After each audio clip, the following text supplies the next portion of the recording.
They're just Welcome to the continued podcast adventures of Superhero Speak. But I think many of the people that love this character and that love superheroes in general have used these stories as inspiration to say, you know what? I'm going to do something good in the world. I'm going to make a difference like my hero when I was a kid. That is my fondest memory of it, because when you're doing comic books, you want them to affect people. right. You want people to care. You want to strike emotions. And I knew that Clone Saga was striking a lot of emotions. Can you imagine Pulp Fiction starring Goofy and Mickey Mouse? I can totally imagine that. I'm sure somebody's written that one quarter too. pounder with cheese and France, Mickey. What? Royale with cheese, Mickey. Yeah, I can totally. See? I would watch the hell out of that movie. Yes, I gladly sacrifice that my progeny to you, almighty Marvel beast. But Neil Adams is somewhere going, it's my time. How do you measure success?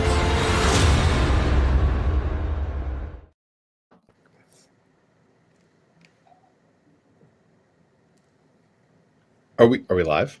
We're live. Welcome to Superhero Unfortunately, we're Speak. live. That is our host, Dave, who is Silent Bob for today. I'm John.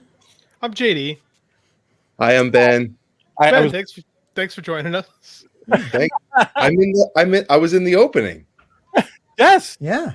Yeah. See, it's a watch. Well done. Right, I'm not. You can hear me now, right? Yeah. Okay. I had technical difficulties right before we started. I thought I lost power, but no, it was.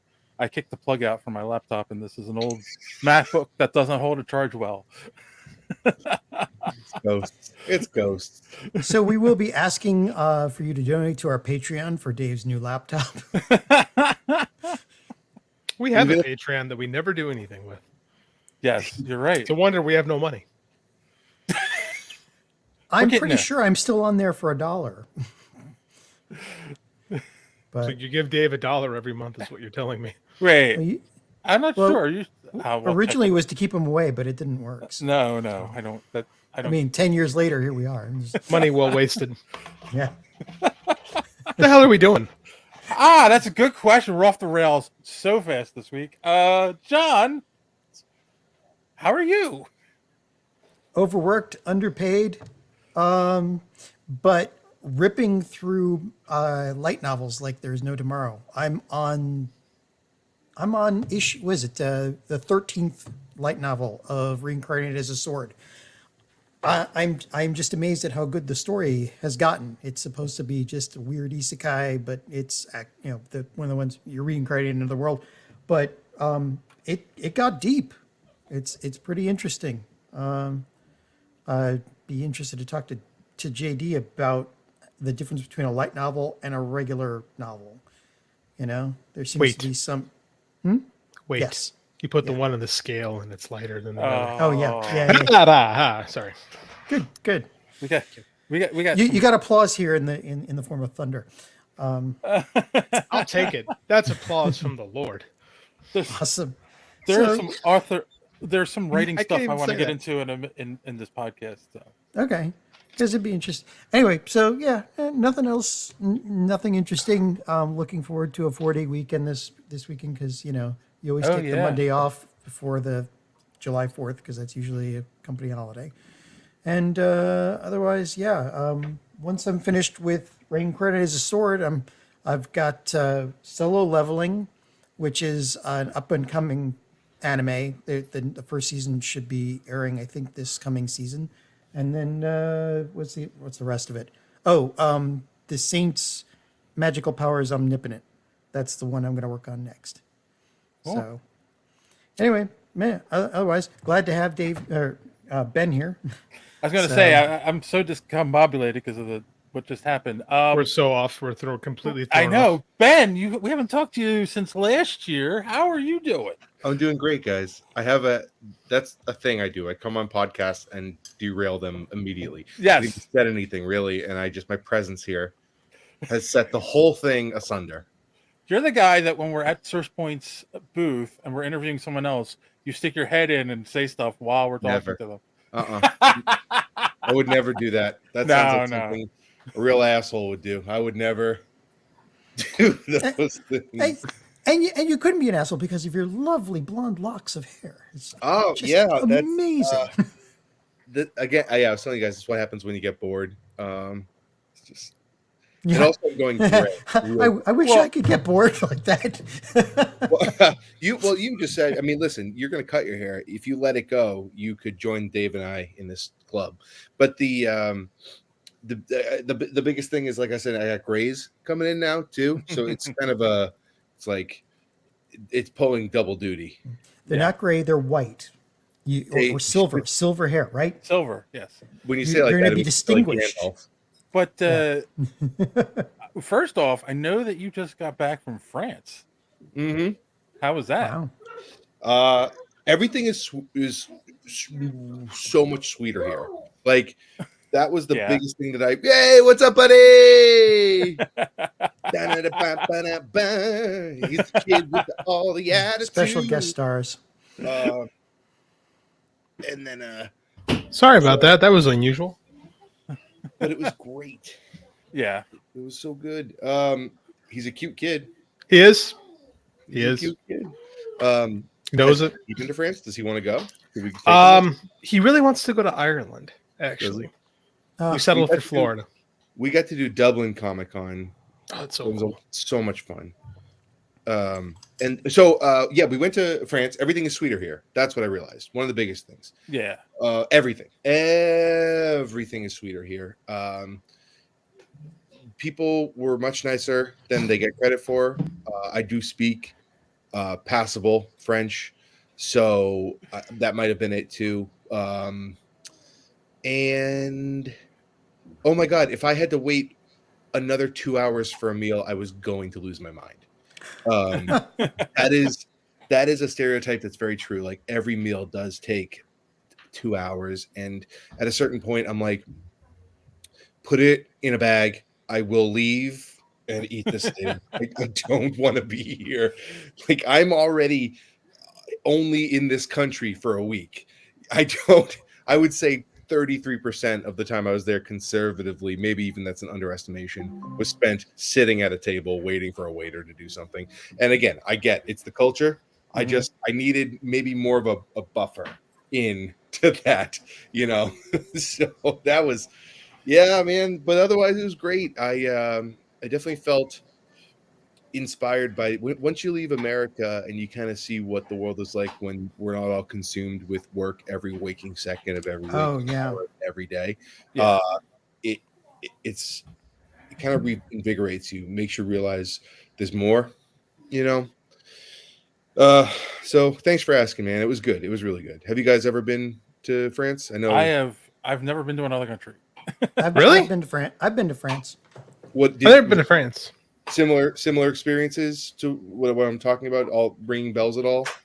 The first thing I did was open a can of soda, and it sprayed all over a French person, and things went downhill from there.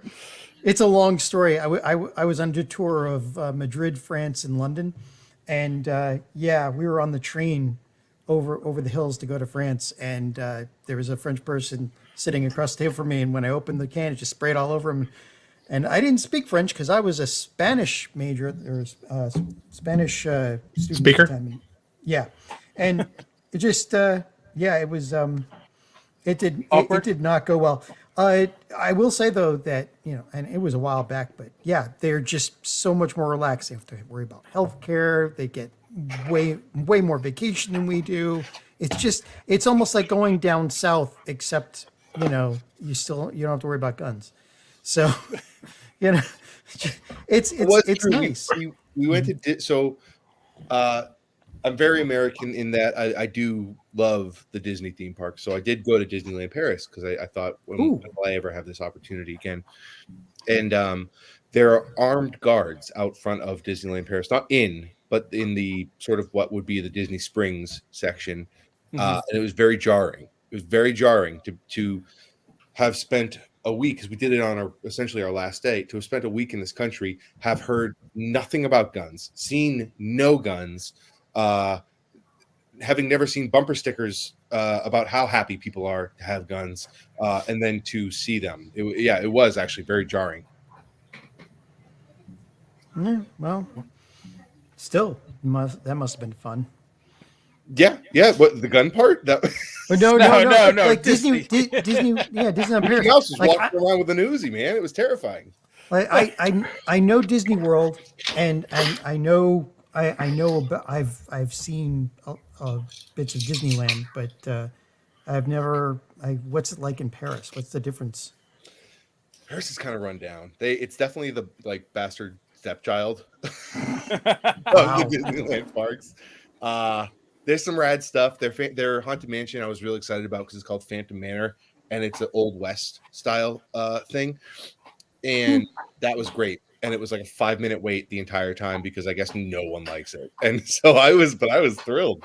And a lot of stuff just needs like paint. The people that also, so the cast members were on the whole pretty unpleasant, which is very not wow, Disney, right? Like that's not their thing. Yeah, But, normally they get renditioned if they do anything like that. So I will say this: we were there as currently right now they're going on strike. So like the day before we went, they were on strike that day. 2 days later, they were going to go on strike. We kind of locked it in right in that middle. So I would be very keen to believe that had a huge factor in that. But in general, it's just like kind of like it doesn't have that same magic that it does here. And I can see it's also. Do you guys know the comedian Eddie Izzard? Remember him? Oh yes. Yeah. Oh hell yeah. Yeah. Let them eat cake or death. What? Cake or death, right? And he does the whole bit about you can't build Disneyland here. You know, we have castles, right? Like that's true. Huge, you know. So I think a bit of that is still alive and well there. But it was nice. I'm glad I went. Cool. But so hey, do you guys want to talk about the Flash a little bit? Sure. Well, we did last week. We can do it again. Oh, you did already last week? I was looking at the show notes. I was trying to get. We'll get to that. First, how you doing, JD? Oh, I'm fine. I didn't go to France or nothing. No, we came back from Disney World, and the 7-year-old had the COVID, unfortunately. Oh, wow. So we were home. We were down. I was fine. Like I passed every single test I took. Felt fine, but the kid had it for about a week. So we stayed at home and just kind of hung out around the house and didn't really leave for the better part of a week. And then he got it at the end. It's like, did you get the full trip in and get to go to all the parks? Yeah, we did everything. And then my mother-in-law who went with us was feeling kind of down. So they flew and I drove because we saved money that way. If I just drove our luggage, we found cheap airlines that charge you per luggage. So I just drove all the luggage down there and they took these stupid cheap flights. Nice. Yeah, and it was cheaper. Yeah. Worked out for me. I got a nice vacation in the car by myself for 2 days. So 4 days total. So anyways, I'm driving home and the wife calls me and goes, "Yeah, Andy just popped for COVID." And I was like, "Oh shit."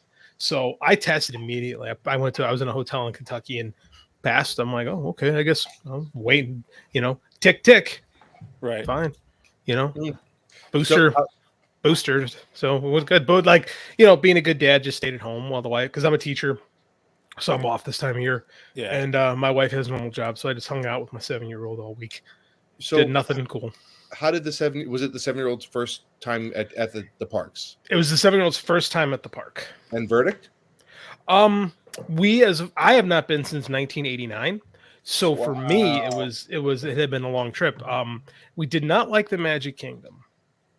Yeah. Loved Hollywood Studios. Yeah. Loved Universal Studios. So we were not. It might have just been the day. The Magic. It was incredibly hot, and it took us an hour and a half to leave the park because we stayed for the fireworks.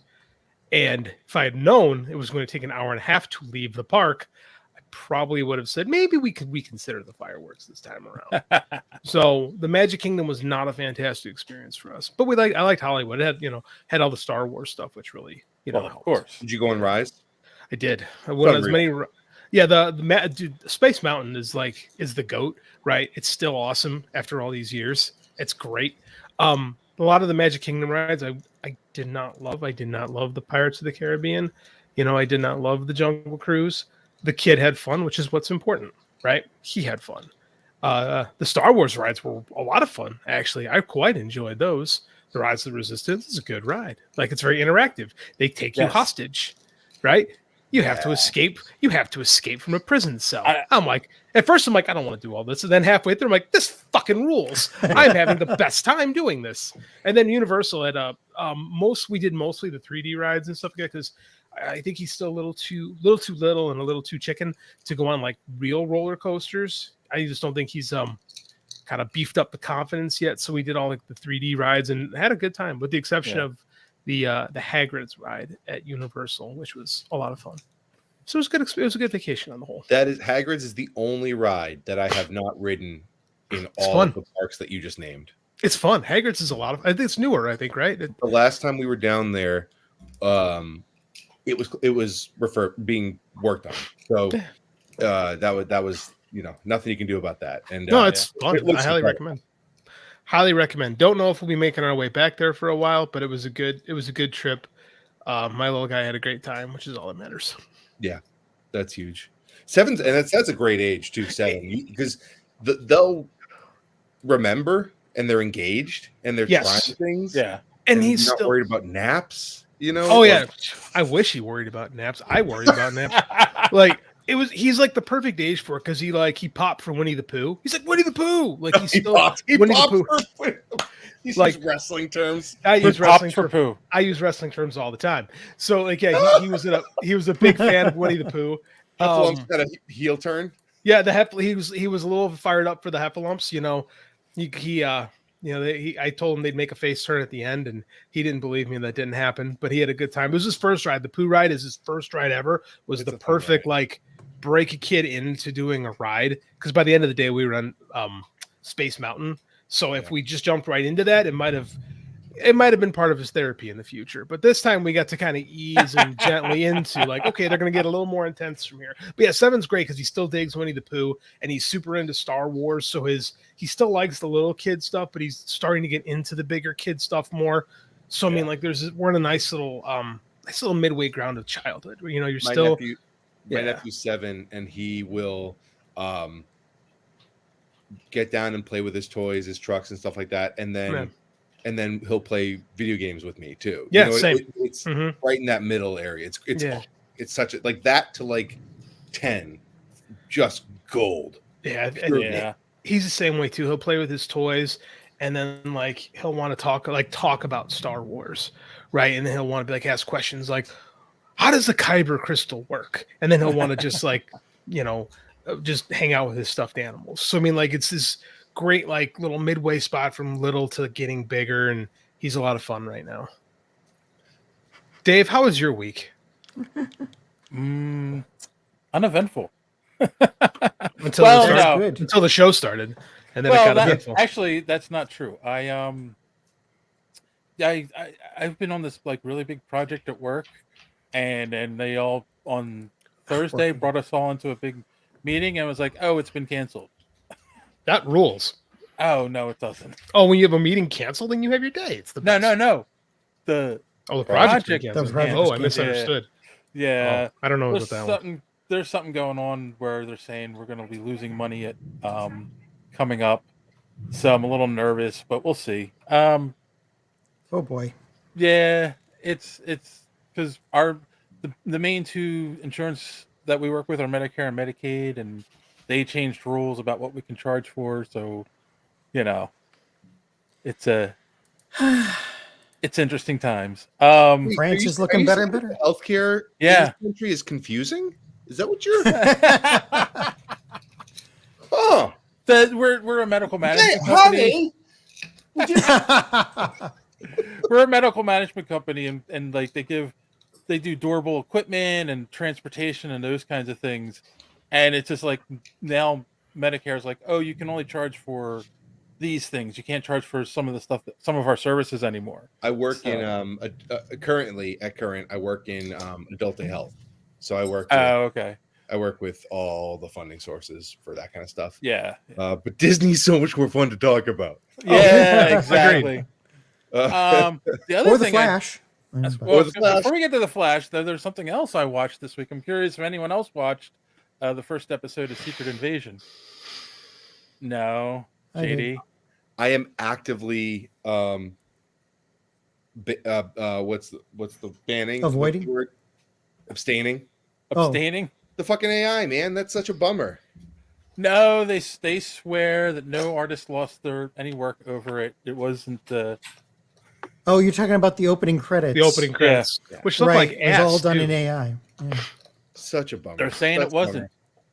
That they used it. They used an artist who used the AI, but like no one lost the job over it. Dude, if I plug something into AI into Mid-Journey and give you the results, that does not make me the artist. I'm just saying. It just makes me the dude punching the keys. They're trying to defend it. It's like a real bad look in the midst of a WGA strike and an impending SAG strike. Yep. That you are just you're using these. It's a shit look. It's an awful thing, and it's like got me so. This all right, maybe I'm a little bit of a hypocrite because I did see the Flash, and Ezra's whole thing's not great. So no, I don't know, man. I maybe I'm just such a DC fanboy that I tried to see through it. We've got a lot of this kind of stuff to talk about. There's another thing in our show notes about this too. About if over on the one other side, if one were to believe in economic justice, one could say that Warner Brothers Discovery has paid for their sins for continuing to work with Ezra, because this movie is in fact a disaster. Yeah, we've hit that spot. It is going to be looked at as a failure, despite whatever you thought of the movie. Like, so if you had beef with if you had justifiable beef, I should say, because that person has got problems. We'll leave it at that. The market agrees with you that person has problems. It's a shame too, because I actually pardon me, sorry, hold on, switching legs, I'm old. I'm right behind you. I liked it. I did like it. I thought it was a big swing, and I enjoyed what they did, and I'm so pissed that Ezra Miller is a good actor. It's like, I know how did that happen? Like, all he needed was a good director. Now that the ones who actually have some talent need to be such pieces of shit. Yeah, you know, unfortunately, that was a huge shame of it too. It's like we watched Air last night. The Michael Jordan. Oh right. Oh yeah. How was that? Nike. It was great. You know, it was so Affleck directed it, right? Yeah.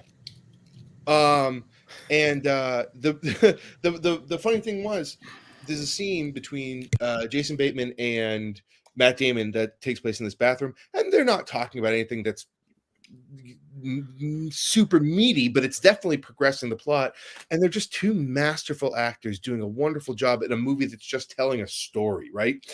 And I forgot how much I love that sometimes. Yeah. You know, without these big swings at multiverses and timelines, or, you know, the Tenet being the same forwards as it is reverse, and all these, you know, gimmicky things that are technically difficult, but and just watching these great actors, and I mean, god damn it,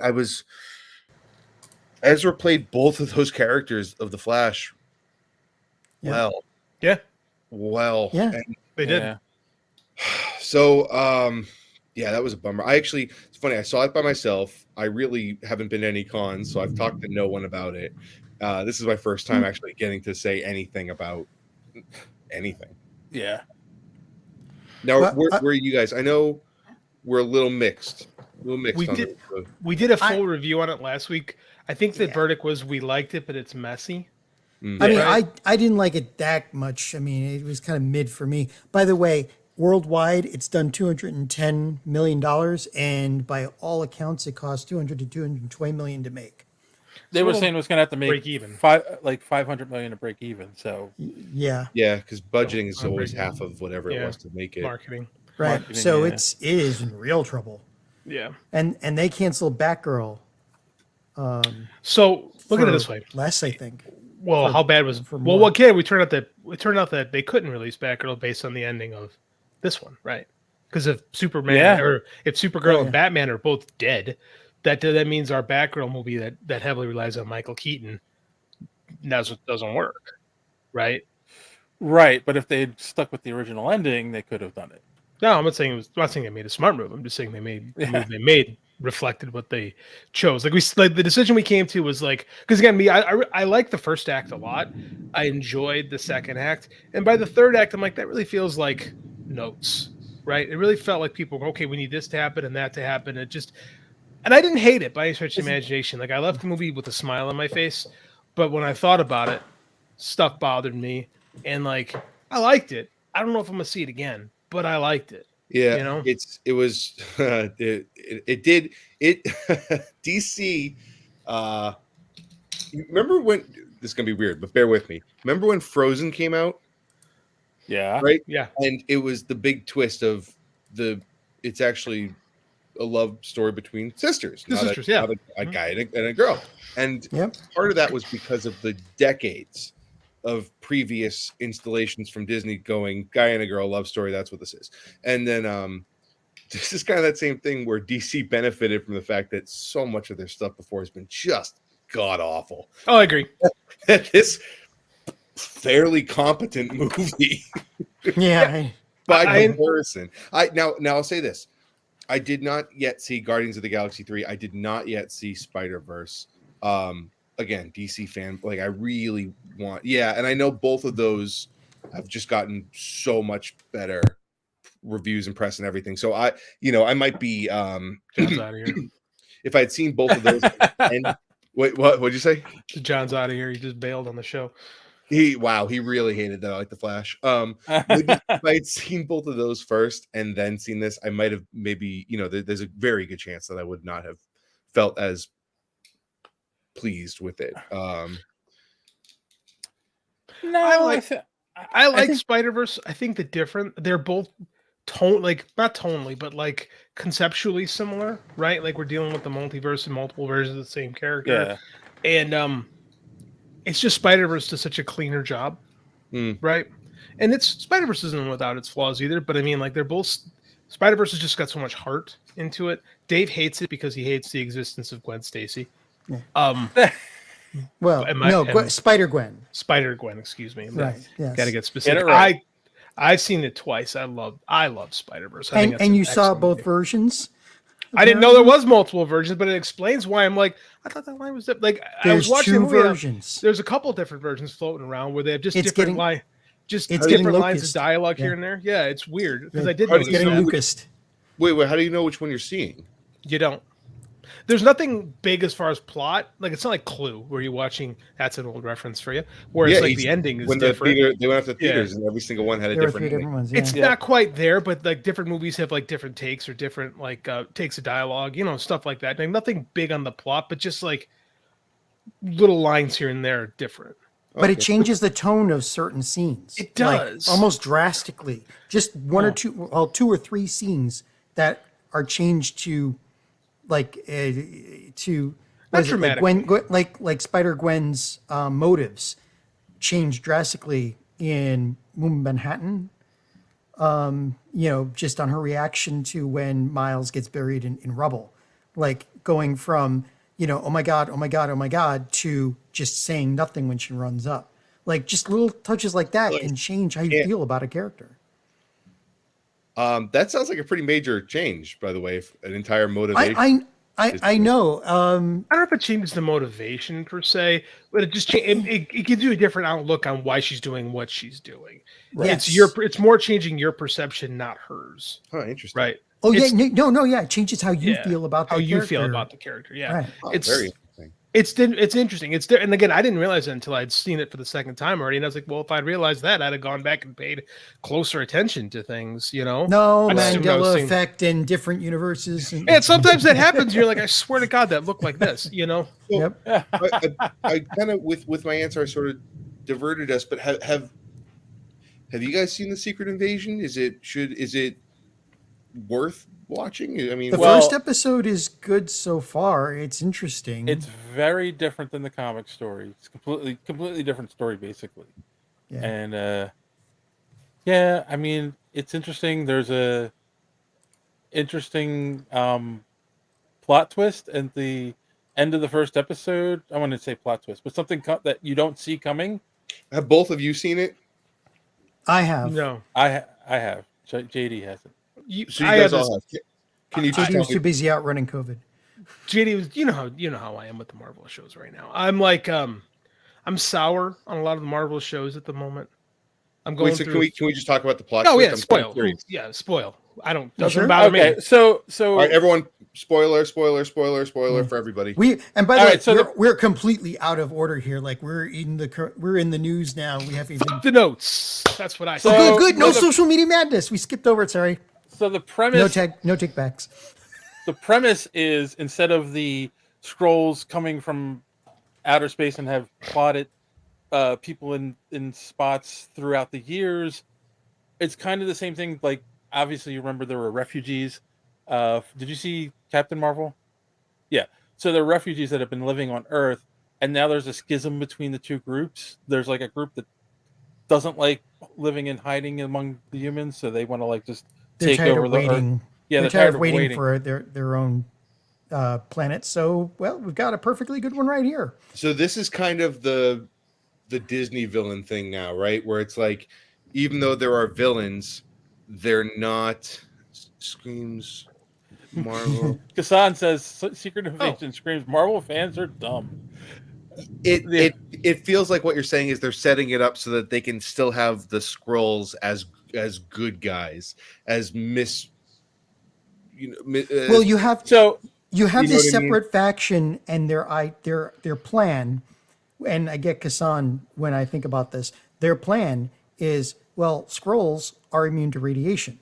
So let's irradiate the whole planet, get rid of the humans, and take the planet for ourselves. Now, here's the problem. If they haven't been paying attention since they came to the planet 30 years ago, it seems like they've completely forgotten that the Earth is home to, or the focus of, some of the most powerful beings in the galaxy, at least, if not the universe. And what's their plan? Because, like, the first thing that comes to mind is they know Carol Danvers is a thing. So, like, if they're going to wipe out the human race and commit a genocide, and then she comes back, what do you think her reaction's going to be? They address that too, because they kind of say like she left and she didn't seem to care. So, well, yeah, but we know, but that's just dumb thinking, because this is a being that like can punch out demigods. Like why would they? And that's not even to mention like the Asgardians and all the other beings that are, trying to read it there. Yeah. I'll read it. Paranoid man spills all of his knowledge to a guy he can't be sure is a Skrull or not. He's exactly. Paranoid about. Well, the plot necessitates that happening. Right. Just like the plot necessitates Captain Marvel not being on Earth. What's his face? The guy, the agent. Freeman. Marty Freeman. I can't think of the character's name. Me neither. Morgan Freeman? No, Marty Freeman. No, yeah, he's the one who's getting all the information dumped. And then that's the first plot twist. He ends up being a Skrull. But they don't say that he's been a Skrull all along. Yeah, I was going to say, when did that, I mean, was he a Skrull during Black Panther? Was he a Skrull? You know what I mean? Right. Like, they don't address that. Oh, the internet thinks he was a Skrull since Martin Freeman was conceived. So like there's a So in The Hobbit he was a Skrull? Yeah. But why the fuck would he help anyone ever during any of this if he was? Oh, now they're going back and they're reevaluating like everything he's done in every Marvel property, and like, see there, Skrull, I knew it all along. Yeah, I've been through this before, man. We went through this with the comic Secret Invasion, and none of those things stuck. Right? Remember, we thought Elektra's a Skrull. How long's Elektra been a Skrull? Oh, 2 weeks. Like, yeah. And I mean, I think it does. It kind of cheapens Black Panther, right? I don't want them to do that. 2, I don't know, man. Again, I'm not. Kassan says plot contrivances only work if it's not hammered over your head. Correct. Fair. Yeah, that's a fair statement.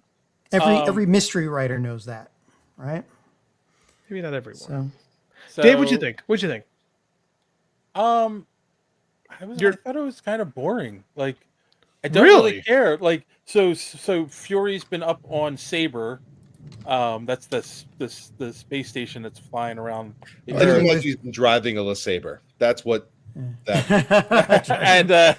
and he's been dealing with PTSD from being blipped out. Yeah. Right. And then like, so he's been kind of like hands off with everything, but he came down because he found out this was going on, and he feels guilty because he allowed the Skrulls to come here. So he's trying to figure out what they're doing and try to stop them. And it's like, okay. But are they still doing the thing? I should probably just watch the damn thing. But are they still doing the thing where it's like half of the Skrulls don't want to do this bad thing? Yes.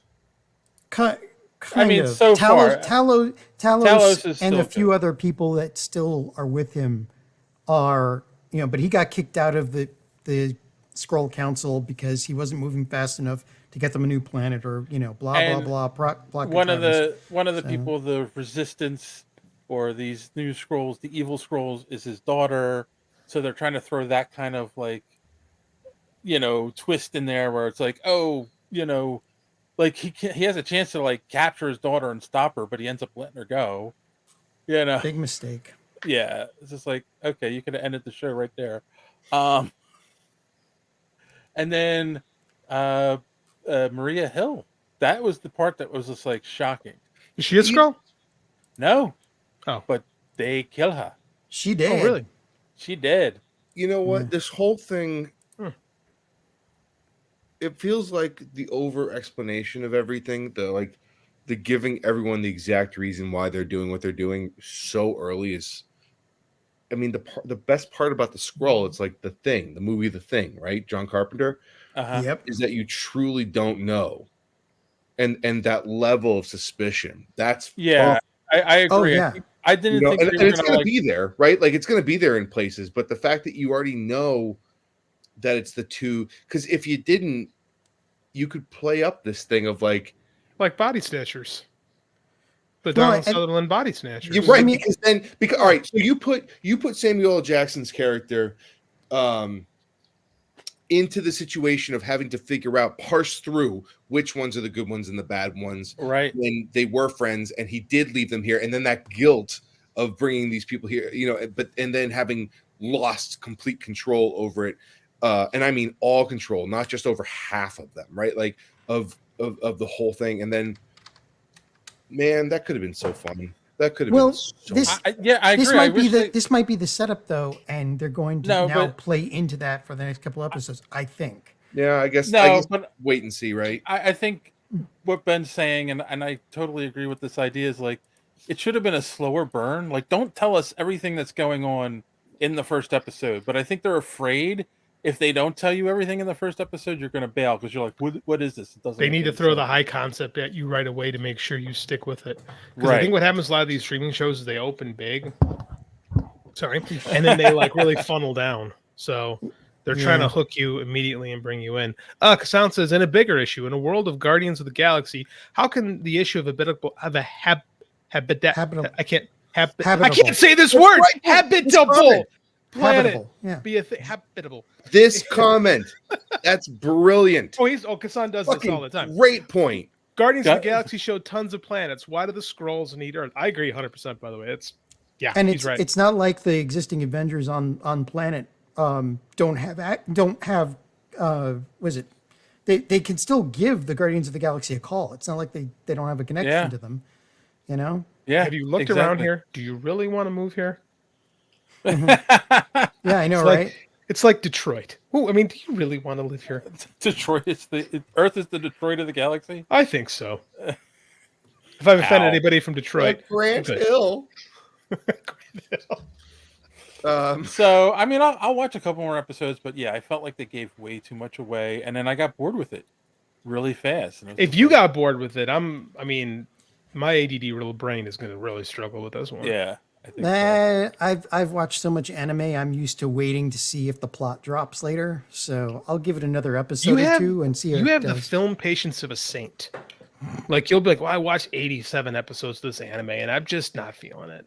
Well, Well, you know, True. that's the problem is true. that 87 episodes is usually how long it takes Goku to power up to throw a punch. So I'm used to Yeah. waiting that long for something. I mean, I give you credit for it. Me, You know, 20 minutes, and I'm like, I'm bored.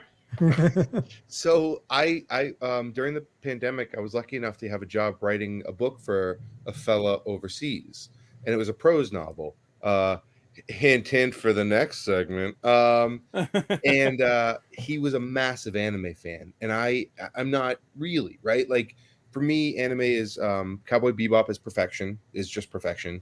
Okay. Yep. You know what I Yeah. mean? And it's like I like Full Metal Alchemist. So obviously, I have a very it's like a Adult Swim circa 2006, right? Yeah.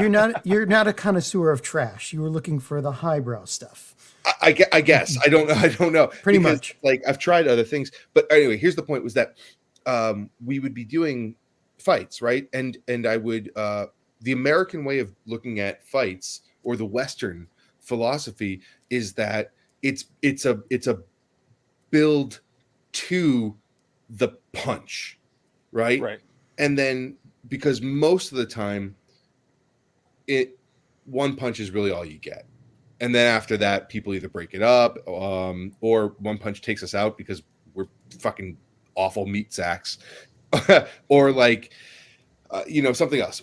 Versus the complete opposite, where it's like you keep every punch gets bigger and bigger and crazier and bigger, and then it's like so two completely separate things. And I had to constantly, he would always say, stretch it out, and so. Your 87 episodes to finally get to that was a new concept for me as in working on things and thinking about how to build these things up. And I'm still not totally sold on it, but it was fun, and it was interesting to play in that world coming from the complete opposite side. Yeah. Well, the best writers of manga know how to capitalize on that buildup of expectation, right? And as opposed to the bad writers that are just like, oh, you thought, oh, this big moment's coming, and then it's like nothing, and then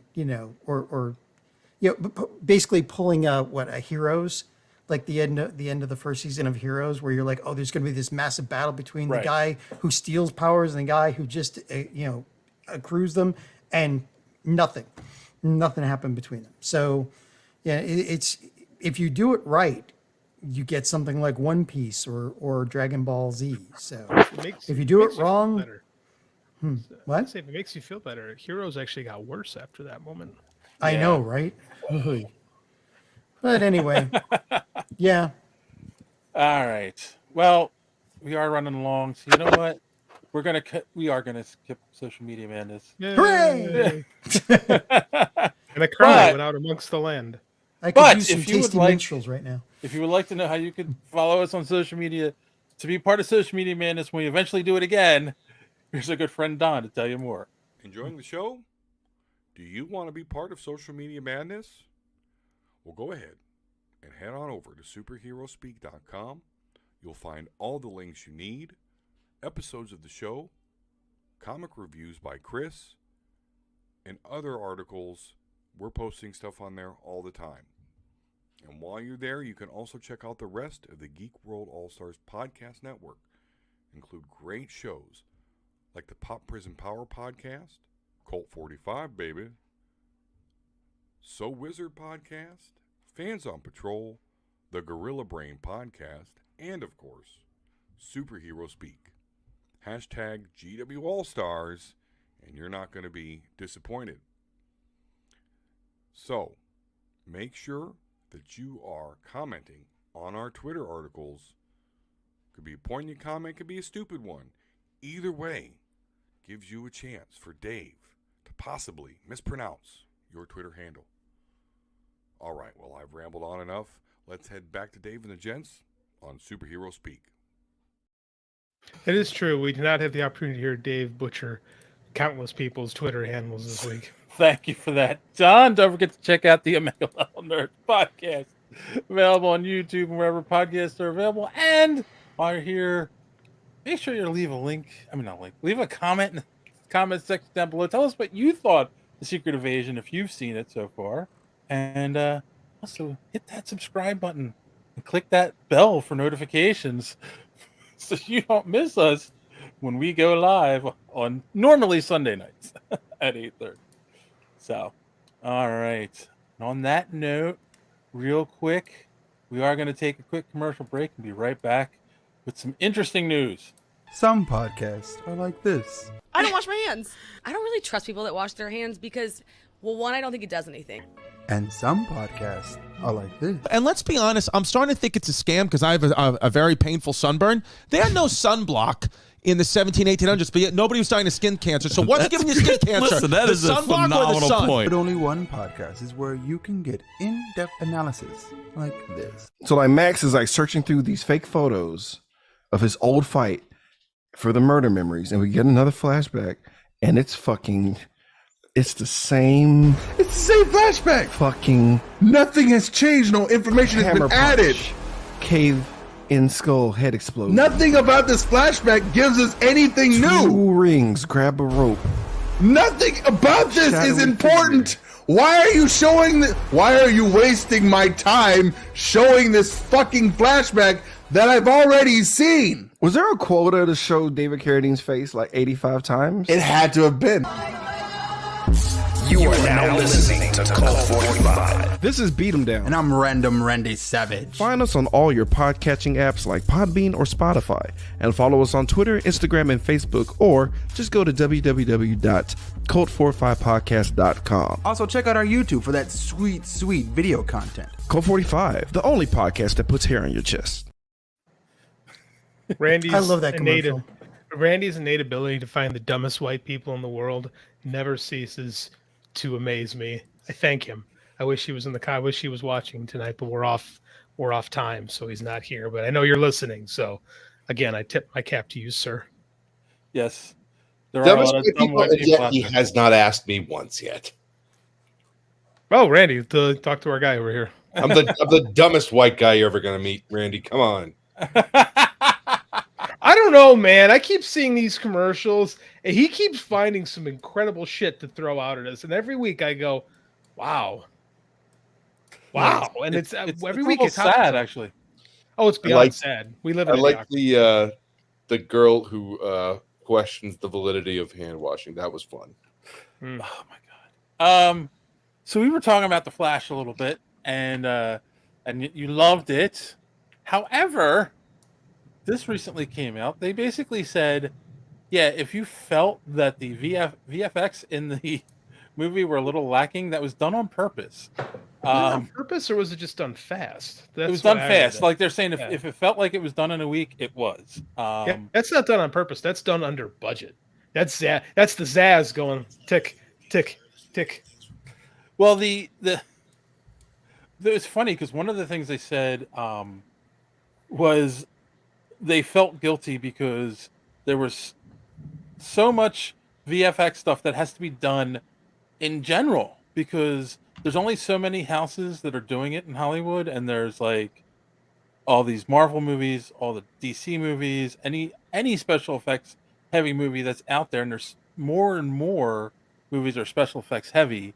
So they kind of were like they felt bad, so they said, just do this as within this time frame. If it's not done, it's fine. We'll put it out the way it is. At least that's how DC was, or Warner Brothers was justifying it. Wow. Yeah, movie companies famous for telling places, you know what, guys, I want to be as nice to you as humanly possible. How can I, executive ABC, make your life a little easier? Yeah, I feel. How can you, a 1%er? You know what's fun? No, so you know what's funny is that these people, they make these, they like, oh, the movie has to be out on this date, and then they're willing to crunch to cut all these corners to get it to hit this date, and then they release it and it doesn't go right, and they go, what a failure. It's like, no shit, dude. Like, yeah, set yourself up for failure every time. It's interesting because you know what other genre is the video games, right? And then you get day one, and then you get the patches, and then in some games can't recover, beyond the day one release with shit patches, and then some do, right? Like a patch fixes all the big problems that they knew they were going to have. I wonder, it'd be interesting is if like movies end up doing the same thing, right? Where like if you buy a ticket to the Flash, it's like good for whatever V 1.3 comes out a month later. Well, this is an industry-wide problem. I mean, like, just look at what Netflix did with their animators, and they revolted. And we're going to talk later, or maybe now, I don't know, about what happened with Spider-Verse. So, like, you know, it's like no wonder there's so many so many strikes right now, and like you know they're all banding together because just and then you look at the executives like, oh, I got my bonus with $3 million in my fourth yacht, but it's just and they're still trying to make these people gig workers. I mean, there's two things to that. JD makes an excellent point. Like they announced the movies with a release date before they realize what it's going to take to do it. You know, like that's I can tell you any project as a software developer that I've ever been on where they're like, get it done by this date. It never works. Never. Yep. You know, but yet Hollywood isn't going to stop and say, oh, you know what? Yeah, let's push it back 6 months. And you know what's wild is I don't, as a comic book, so I'm here tonight to talk about a prose novel right now, right? But like I've got 4 issues of Seance Room coming out. I've got a new book coming out with Scout Comics. And before any of that went to previews, it was done, right? Like the thing was done. And then we picked a date because why not? Why? Like, it makes the most sense, doesn't it? Well, you know, and this is one of those cases where my first thought is always devil's advocate. Like, I'm not in that position. Maybe there are things that we don't know about the intrinsic elements. But if the end result is that your films are failing, you're losing money, you have to play this dumb fucking game of, oh, we did it on purpose, really, you know. You're just making yourself look like an asshole. So then, you know, is it like, the system might call for this, but is the system fucked? Maybe time to change it. I don't know. The system is fucked. Not that comic books is exactly the greatest system out there either, but at least when something gets announced, you know you're going to get the finished thing. Well, that's the thing, though, is these companies are struggling to make up for lost revenue from the pandemic still. We're 3 years out. John, is the apocalypse happening outside your house? Jesus. No, that's just Thor fighting Loki again. Yeah. Good Lord. Anyway, you've got these studios are trying to recover all these massive losses, and they just keep pushing stuff out, and then they keep going, why is this stuff underperforming? And now Warner's out there saying, oh, we're going to use an AI to make sure to see what projects to green light now. It's just like you guys. Okay, you guys are so inept. You're so inept. You can't even trust yourself to see what will work or not. So it's just unbelievable. So okay, let's tail dove this into the other article. Tail dove? Dovetail. Thank you. Dovetail this into the other article. Well, the AI that's writing our script just Dave's AI is crapping out. Across the Spider-Verse, over 100 artists, VFX artists, quit while they were making that movie because the deadlines were just so insane. There was too much pressure, they said. So they 12 hours a day, 7 days a week for a year. So, and then we also talked about how them's animation hours. You mentioned the AI being used in the intro for Secret Invasion, but let's be honest. Are the number crunchers going to say, you know what, let's just start using AI for the special effects? Yes. That's what's going to happen. Hell yeah. And then, you know, and the sad truth of what's going to happen, I hate to say it, and I'm still going to create at the top of my game as if it's not the case, but the truth is we will all become accustomed to it. We will all lower our standards collectively because that's the option. And over time, it will eventually take hold. I mean, you look at the state of music, right? Like, if you look at music from classical to what's currently on the radio, it is the absolute most banal version of music you could possibly have. Yeah, it fucking sucks, man. And we ultimately all have just said, yep, we're fine with it. And maybe not the 4 of us per se, but enough people that it's clearly working, and that's why they keep doing it. Oh no, it's not just that it's working; it's making people money. And here's the thing: And there's so already yeah. there's already an instance of Spotify having to close down a whole mess of streams of these guys that are just creating music using AI. On the other side, they've got a guy, I forget where the article was. There's a guy who wrote a whole bunch of children's books and did it with the AI, with also doing the illustrations with the AI, right? And in Dave and I's neck of the woods, I've got executives all up and down the chain going, oh, we want to use AI. We want to use, the AI to help you code faster and everything. And it's like, I'm thinking to myself, underneath all this developer, I'm actually a computer scientist at heart. And I know for a fact that like AI it'll write code for you. And then when you ask it, is this code secure? It will lie to you and say yes, but it isn't. Like, it's just, but as long as it makes people money, it's going to take hold, but it's just gonna, it's gonna be almost as, it's gonna be worse than when self-publishing became a thing. And then if you wanted to find something good to read, you have to wade through all this stuff that everybody's self-publishing that normally wouldn't get published. But now, like, yeah, no. You still get a lot of stuff that normally wouldn't have made it through the gatekeeping, right? That was actually good. Yeah. But the thing is that like we're gonna get this flood of people that are just like, oh, I can spend an hour, write a book, and because of scales of economy, I'll get 50,000 people that'll buy this because there's just so many people in the world. They'll make enough money to do it again, even if it's bad. Kassan's got the ultimate point here. The problem with AI is that it's derivative. It can't innovate. There was an article where AI is reprocessing previously generated AI art. The result is no bueno. Right, a copy of a copy is not good. And it's the inbreeding, essentially. Yes. Right, because like that's all it's doing is it's taking gathered knowledge and saying, okay, this is how to do this. And but it's I not think, to John's point, it's the reality is you're not arguing the quality of the content. Yeah. You're arguing, does it make money for the 10 people at the absolute top? Yeah. And if it does, and can I get it faster? Yeah. That's what'll exist. Mm-hmm. Yeah. Yeah, because I don't even think it's going to be the studios going back to movies that's going to say, let's use AI to do it. I think it's the VFX houses are going to say, like, we got to get this done in 3 months, and that there's no way we can do it with the people we have. We're going to have to start utilizing AI. Well, and then what'll happen is the studios will be like, yeah, but they did it in 3 months. And it's like, yeah, well, they did it in 3 months with inferior product and AI.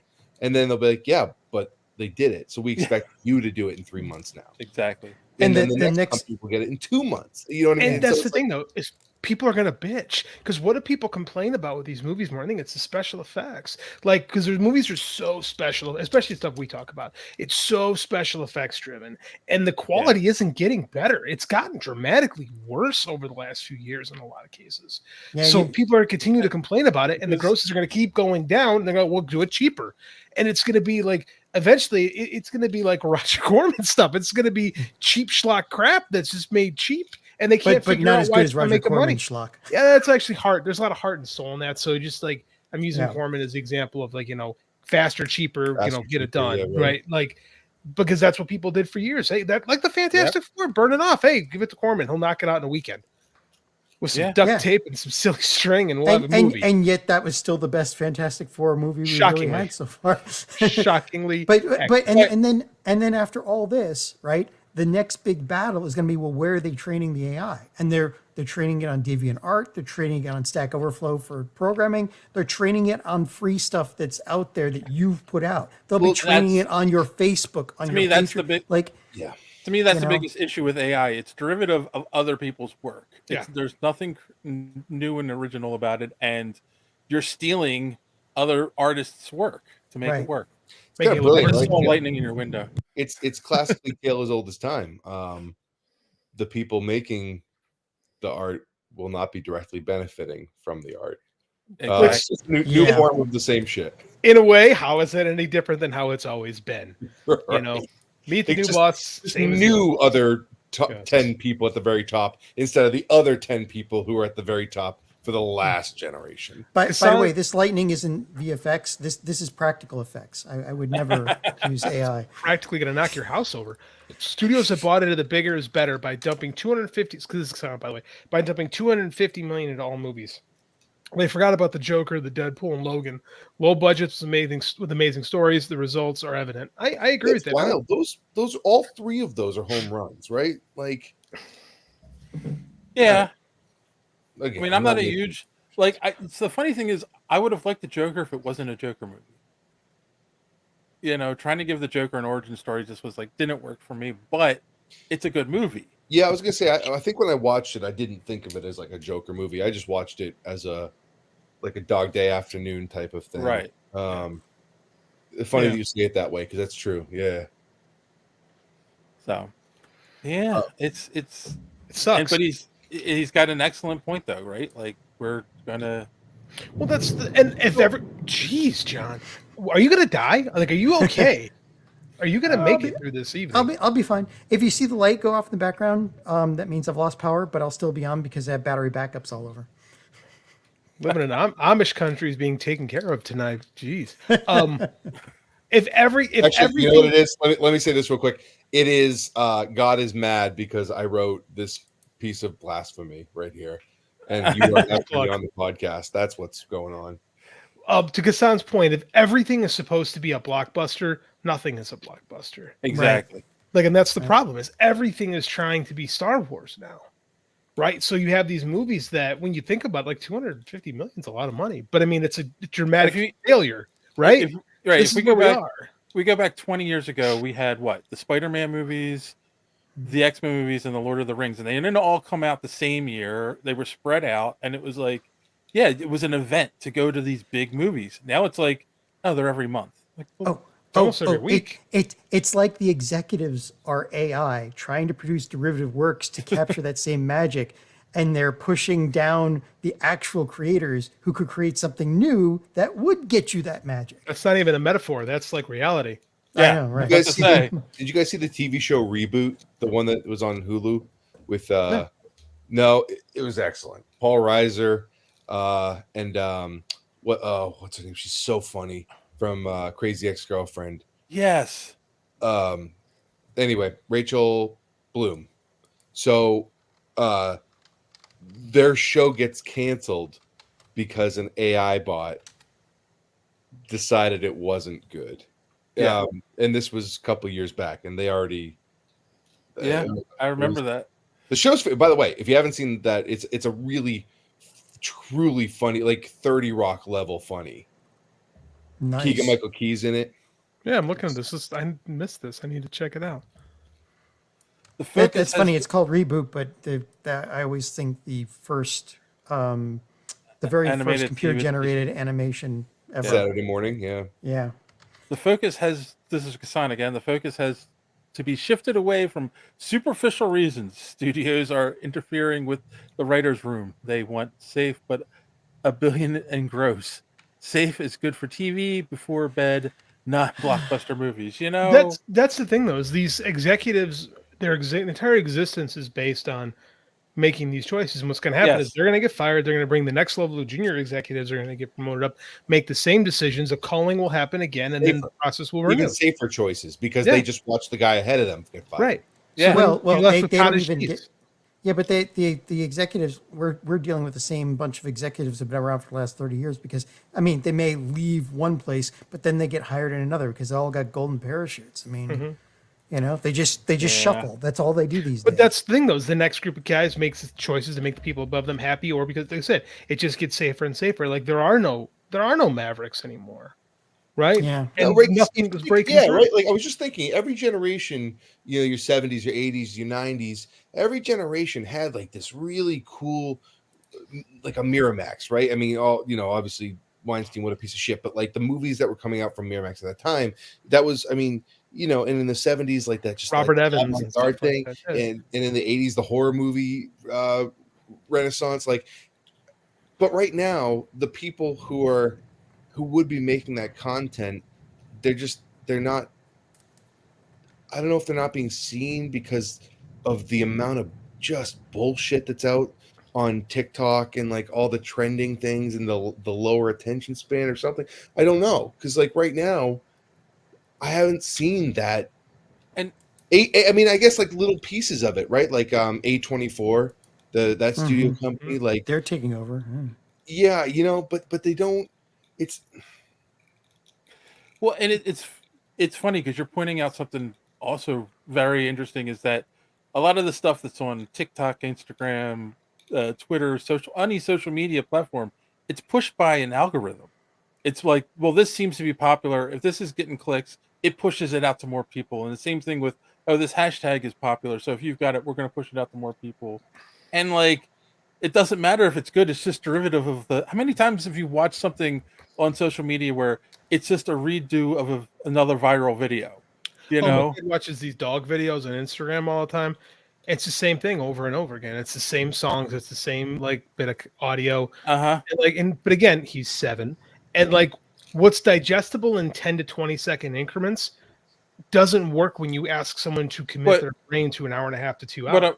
What I'm getting at is that I know that's the thing. These things get falsely pushed up. Right. They're made to look like they're popular, and I believe the studios are making decisions based on those kinds of things that are going on, and it's like, but it's not real. It's not real. Yeah, I mean, but maybe at a certain point they're doing that because you say that it's like they're pushing it, and then humans are a social species, and we will do what others are doing to be involved in that, right? So part of us will just take the thing because it's popular instead of because it's good.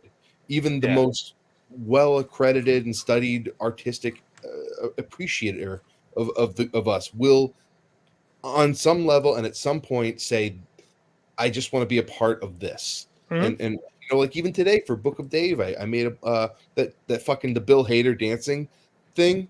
I made one of those because I was like, it seems to be everywhere, so I might as well.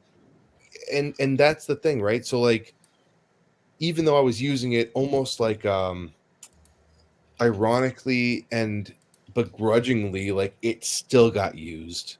And so maybe these corporations, these executives, instead of even taking the smallest bet on what the people will like, with algorithms and with that, they're just going to tell people what they like, and then it's game over. Yeah. Well, if you are providing the only thing that's out there, then the people don't have a choice about knowing what they like.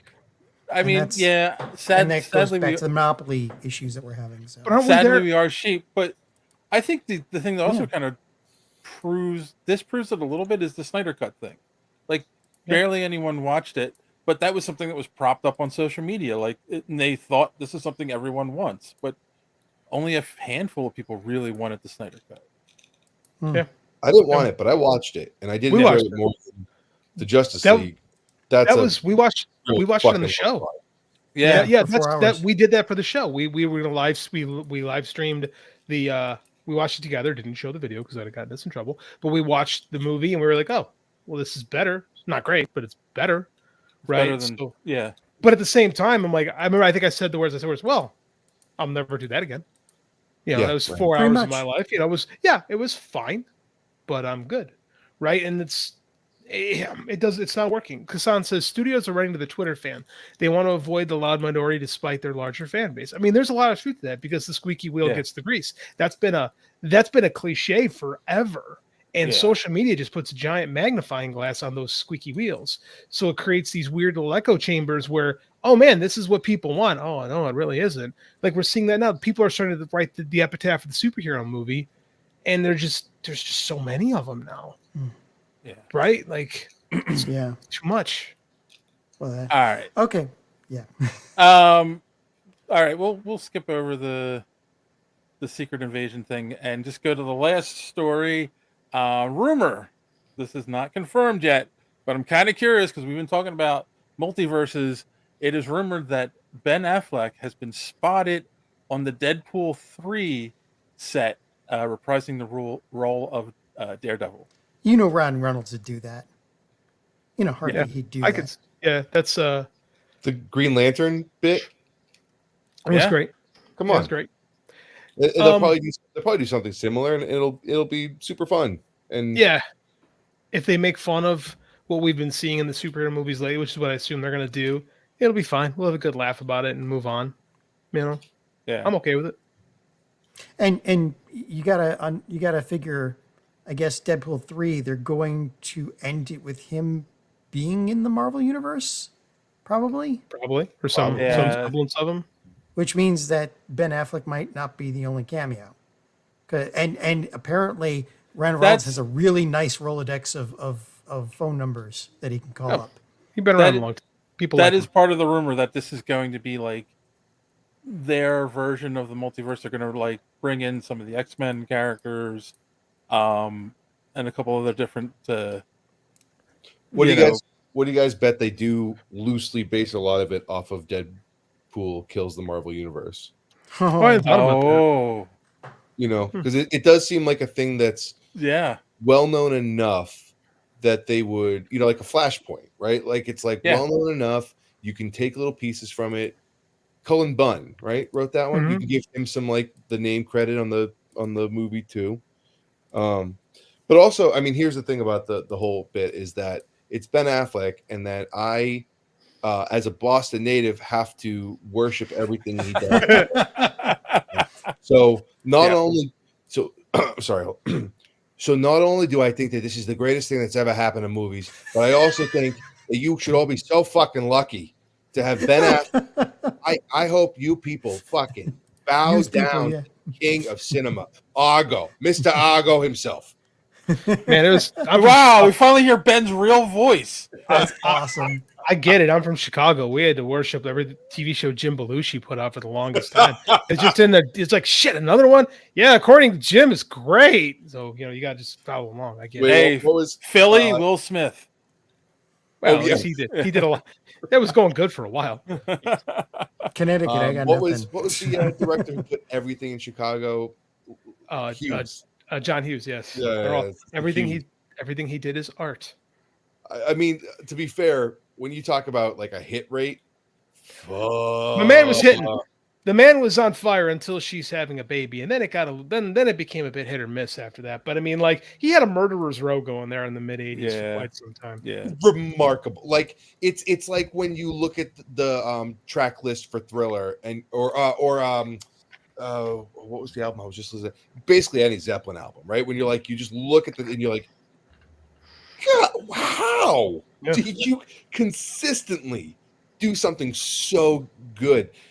Man, yeah, I think like every year or so I come back to the John Hughes is an absolute genius. Oh, he's just like at that time, you know, some people just like are right there, right on the pulse, and he was mainlining existence into movies during a certain point. He was definitely like the voice of the mid '80s, right? Like especially that mid '80s suburban white kid. Like John Hughes was pretty much speaking your language. It was wild the amount of anyway. So sorry, total side swipe there. No. Oh, that's never happened here before. I could just talk about more Boston people if you'd like. It's someone the other day told me that something, and I do it because that's what brought it up. Is that if you're from Boston, part of what you have to do is remind everyone about all the celebrities who are from Boston, because it's like you'll be like, oh yeah, oh Steve Carell's from Newton, you know, or you'll be like Chris Evans. I had a friend who went to school with Chris Evans. He's a Boston boy, you know. Apparently, okay, Connecticut, Dustin Hoffman. That's all I got. Really? And maybe Barbara Hershey too, but well, that's not a bad one. I think that's a top tier one right there. That's how I met him. So you met Dustin Hoffman? Yeah. When I worked in a bookstore. No kidding. And I almost slide tackled Barbara Hershey. I mean, Chicago's what you got Second City, so right, you've got like everything comedy from like the 80s and 90s. Yeah, everyone kind of came through here at one point or another. Yeah. So, do you know I finally went to Chicago for the first time in my life? I think last year for Rose City Comic-Con. The Rosemont Comic-Con, that one? Yeah. Yeah. Was that C2E2? Well, no, not C2E2. No, C2E2's in the city. Chicago. Fan Expo. Yeah, Fan Expo the Chicago. yeah. That's what it was. So I finally went to Chicago for the first time ever last year. I hope our fair city treated you well. It sure did. I'll say this is my thing about Chicago, right? Like how's France? Huh? Things are sweeter here, not so much in France. Chicago, everything on the outside looks rough, and then the minute you go inside any of those rough-looking buildings, it's like gorgeous. Yeah, right? That's fair. That was my experience. Is like I would go to all these different places. I'd be like, this looks like the worst part of New York, right? Like these, and to be fair, I didn't go downtown, but I did. I went a lot of places. Just these like, but then you walk inside and you're like, oh my god, this is beautiful. Like any neighborhood, like any city, the neighborhoods is where you get the personality. Downtown is it's clean. Like downtown Chicago, for black people, think like they hear that they think crime and stuff, but it's actually downtown Chicago is very nice and clean and fine. But it's the neighborhoods that you have all like the personality, and you learn that. Yeah, cool. So this might give you kind of a heads up of where. Do you know the Magic Lounge? The Magic Lounge? No, I'm not familiar with that. Okay, that was one of the places like right near where I was that it's a speakeasy magic club. Ooh. Oh, you were right on. Okay, you were right in Andersonville. Okay, I know where that is. The guy that owns it has since become a friend. We ended up talking that night, and he gave us like a tour. And he was he played I believe it was Jimmy Olsen in Batman vs Superman. Actually, oh no, kidding. Funny enough, yeah. Got killed fast. You guys remember that Jimmy Olsen's in the Batman Superman movie for like 20 seconds? He gets gunned down. Yeah. That fella owns a magic speakeasy. That's really cool in Chicago. I need to hit one. I need to hit that place up sometime. I'd say so. It was a lot of fun. All right. Let's talk about your book, man. All right. Well, we'll get to that, but we got to pay the bills. So we're bills. Another quick break, and then it's only gonna be all about that. Hey, Spidey, isn't Marvel's new Pizzazz magazine fantastic? Fantastic, but not perfect. But Pizzazz has the lowdown on Jaws, too, and more Sean Cassidy picks than his mother. It's sensational. Sensational, but not perfect. How about Pizzazz's Goofy Guide to TV? It's wild look at sci-fi movies. It's games, puzzles, comics. What could be more perfect? Me on the cover. Not the Hulk. Pizzazz, the almost perfect new monthly from the off-the-wall gang at Marvel Comics. I've grown to hate that commercial, but I really do. I really do like that voice of Spider-Man. It's really grown on me. Yes. I played that one in honor of Ben because of his blonde locks, and he should have been on the cover of Pizzazz magazine. Who is that? Did someone pay you to put that here, or is that No, that's the commercials are put in as markers, but when we transfer this to audio, we do inject actual commercials in through our platform. So the people we're live, So the people listening to this the people watch live get a little wink. All right, so the people listening to this right now will have no concept of what we just watched. Probably. No, I leave the audio in for them because I didn't at first, and people were so confused. I'm like, all right, so they know. I really wish that you didn't put it in. So and then you just say some shit about pizzazz, and people go, I don't know. Our listeners get it by now. They know what's going on. Yes. And hey, if you were listening to this on audio, you should be heading on over to YouTube and checking us out there. You're missing a lot of fun stuff that just doesn't translate to audio. And if you are here on YouTube, make sure to click that subscribe button. Thank you, Dave. Click that bell for the notifications. Pizzazz. That was a thing. That was a thing that Marvel was pushing in the was that late 70s or early 80s, Dave? It's both late 70s, early 80s. Oh. I clicked on the wrong thing. Book. But look, there's your book. Heck of a transition there, my man.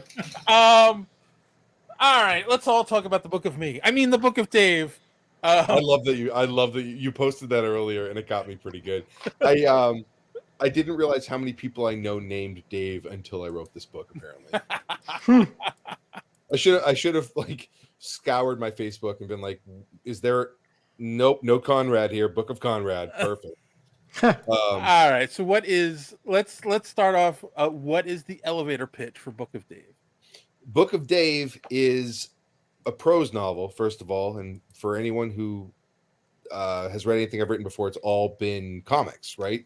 So this is my first prose novel, and it is 24 hours before the god of this world is coming back, right? So it starts 24 hours before he's coming back, and the main character, Crispin May, is just experiencing that 24 hours and then ultimately afterwards as well. And a lot of it, the biggest part of it for me that was what got me so interested in the whole thing was doomsday cults, right? So doomsday cults, they have a prophecy. The prophecy is set, and it most of the time doesn't come true. So what happens after your whole life? You've been told, yep, Dave's coming back on August 15th, around 20 or we're in America, around 10:15 at night, and you go and it doesn't happen. And what do you do, right? So that was the part that was the most interesting thing to me. And then when you do some research on it, it's this thing called, and tell me if you guys have heard of this, cognitive dissonance. Oh yeah. Oh, well aware of that in politics right now. So all right, great. So then I'm done talking. You guys already know. No, it's really. Do you know who would know? Ben Affleck would already know about cognitive. Right? The idea that you can hold two competing thoughts in your brain at the same time and believe both of them completely, even though they're diametrically opposed to each other. And that is the key part, right? The diametrically opposed. These two beliefs, or if you were to peel them back, just pieces of information that contradict the existence of the other. It creates this power vacuum in the mind, and the ways that that presents, and then what mental gymnastics we do to get around it is fascinating. And especially when you put it in the context of this first person story. It's actually written as if it Crispin May was taking notes about everything. Right. The first page is basically like the Institute for Higher Education of New Jerusalem in ecclesiastic studies of Davism or something like that, essentially presenting to you these texts and sort of saying like, this is, so it's written as if it's this first person account of the 24 hours before Dave is supposed to come back and then doesn't. All right. New name of the podcast, Davism. All right, go. Ecclesiastic studies of Davism. And it is funny to say, like, because in here it's like, if you don't believe in Dave, you're an A Davist. A lot of cults go through it though, where I happen to watch a lot of videos on YouTube by a guy named Logic, and he deals with some of these cult members that are like, oh yeah, it's going to be Friday night. That's when we're all going to get going. And then it doesn't happen. They're like, oh, you see, what happened was that I was going by the Gregorian calendar, not the Mayan calendar. And now it's going to be here. And this is when.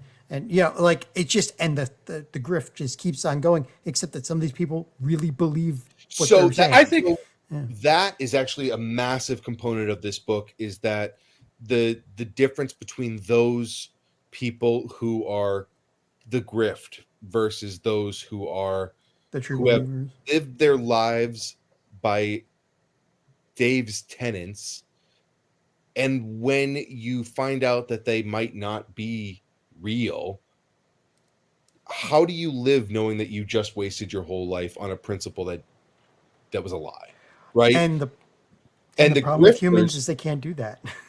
and then what will happen is the grifters have free reign to then come in and pick up the beaten, broken spirit that you have. It is a pressure cooker for people with the most vile of intentions. And that's ultimately kind of where the book ends up going. It's, I think a lot of people, because especially with the marketing and all this stuff, they think it's sort of like anti-Judeo-Christian.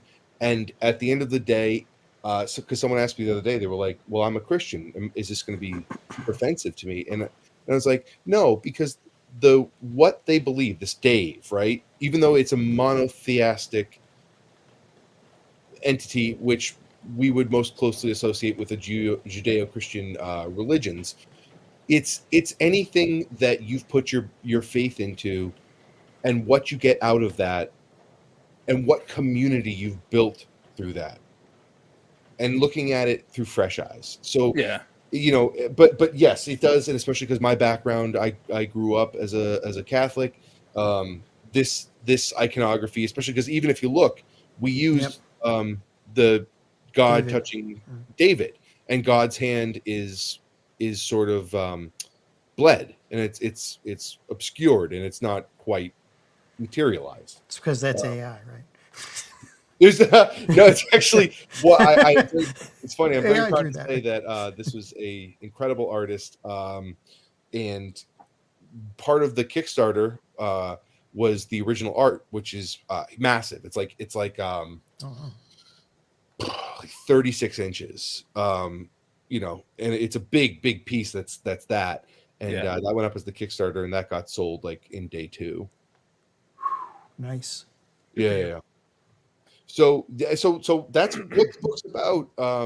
Less of an elevator pitch, much more of like a subterranean drill elevator pitch that I just there. But you let me keep going, so I did. Did you research any cults to, for information or ideas when you were doing the book? No, fuck it. Research is for nerds. Yes, of course. Yes, absolutely. Like Johnstown and those kinds of things. So that obviously that's a big one. Heaven's Gate is I think the one that was like a huge factor for me. You're looking at Waco. You're looking at the one in Appalachia there.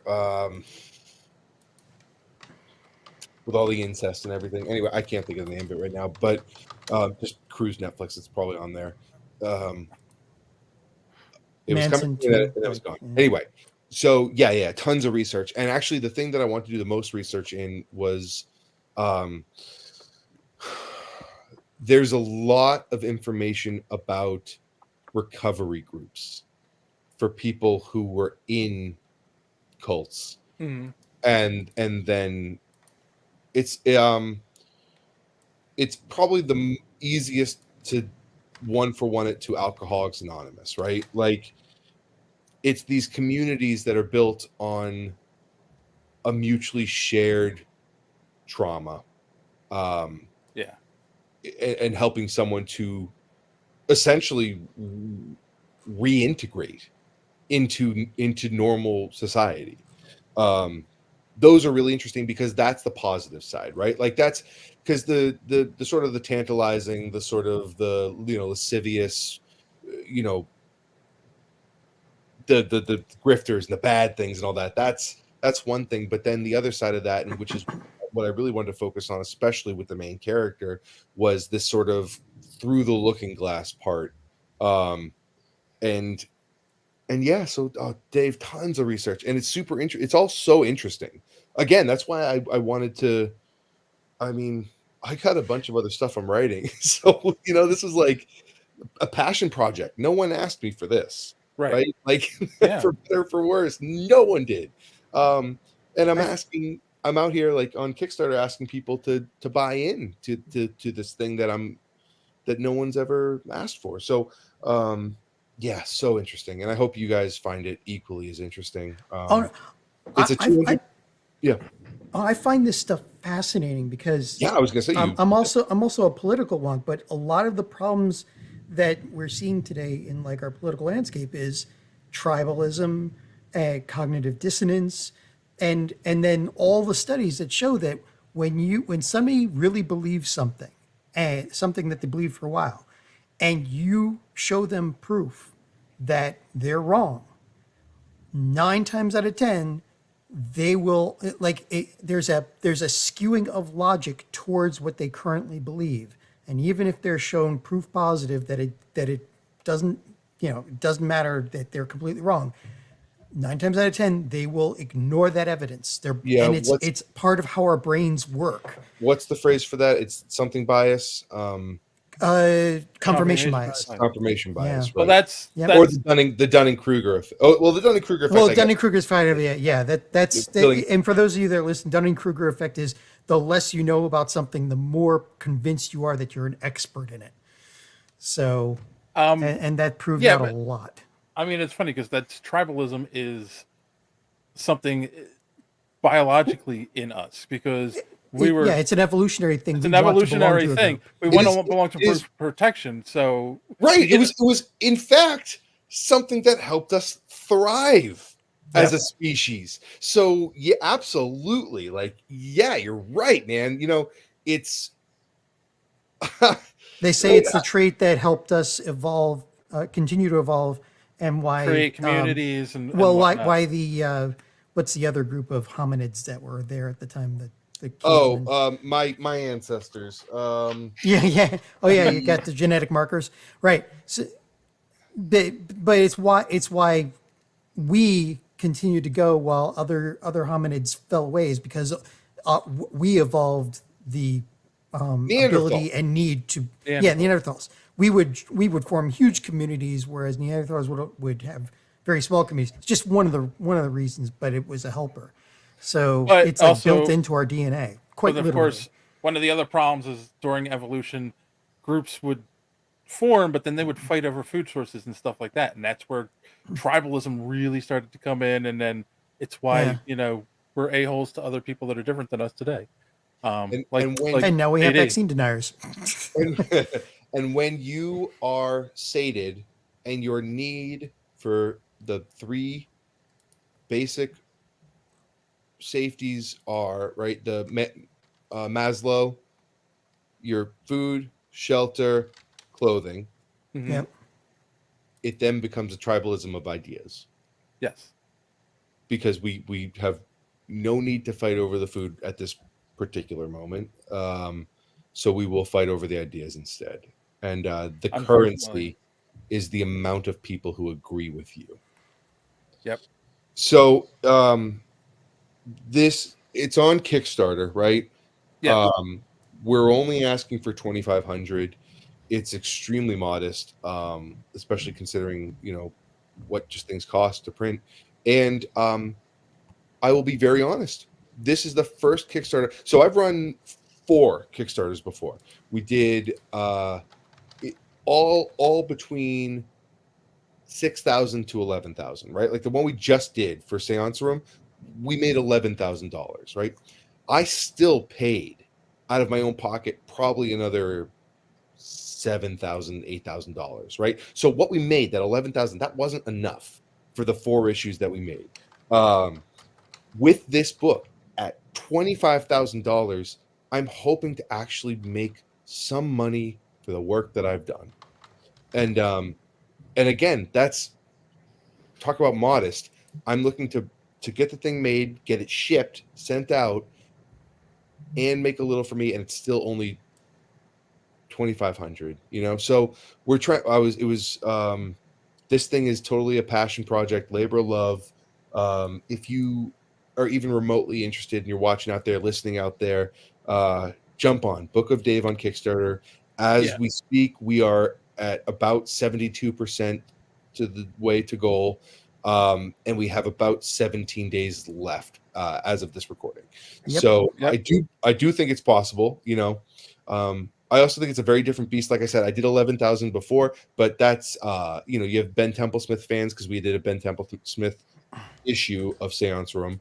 We had Hack Slash. We did a Hack Slash crossover. So obviously you're gonna get but those people, they might not be fans of this type of thing. So Prose is different too on Kickstarter. Like you don't get unless you come in with a real big background, like you're a Brandon Sanderson or something like that, you don't typically get the big, like the average for a pro's Kickstarter is typically a lot smaller than the average for a comics Kickstarter.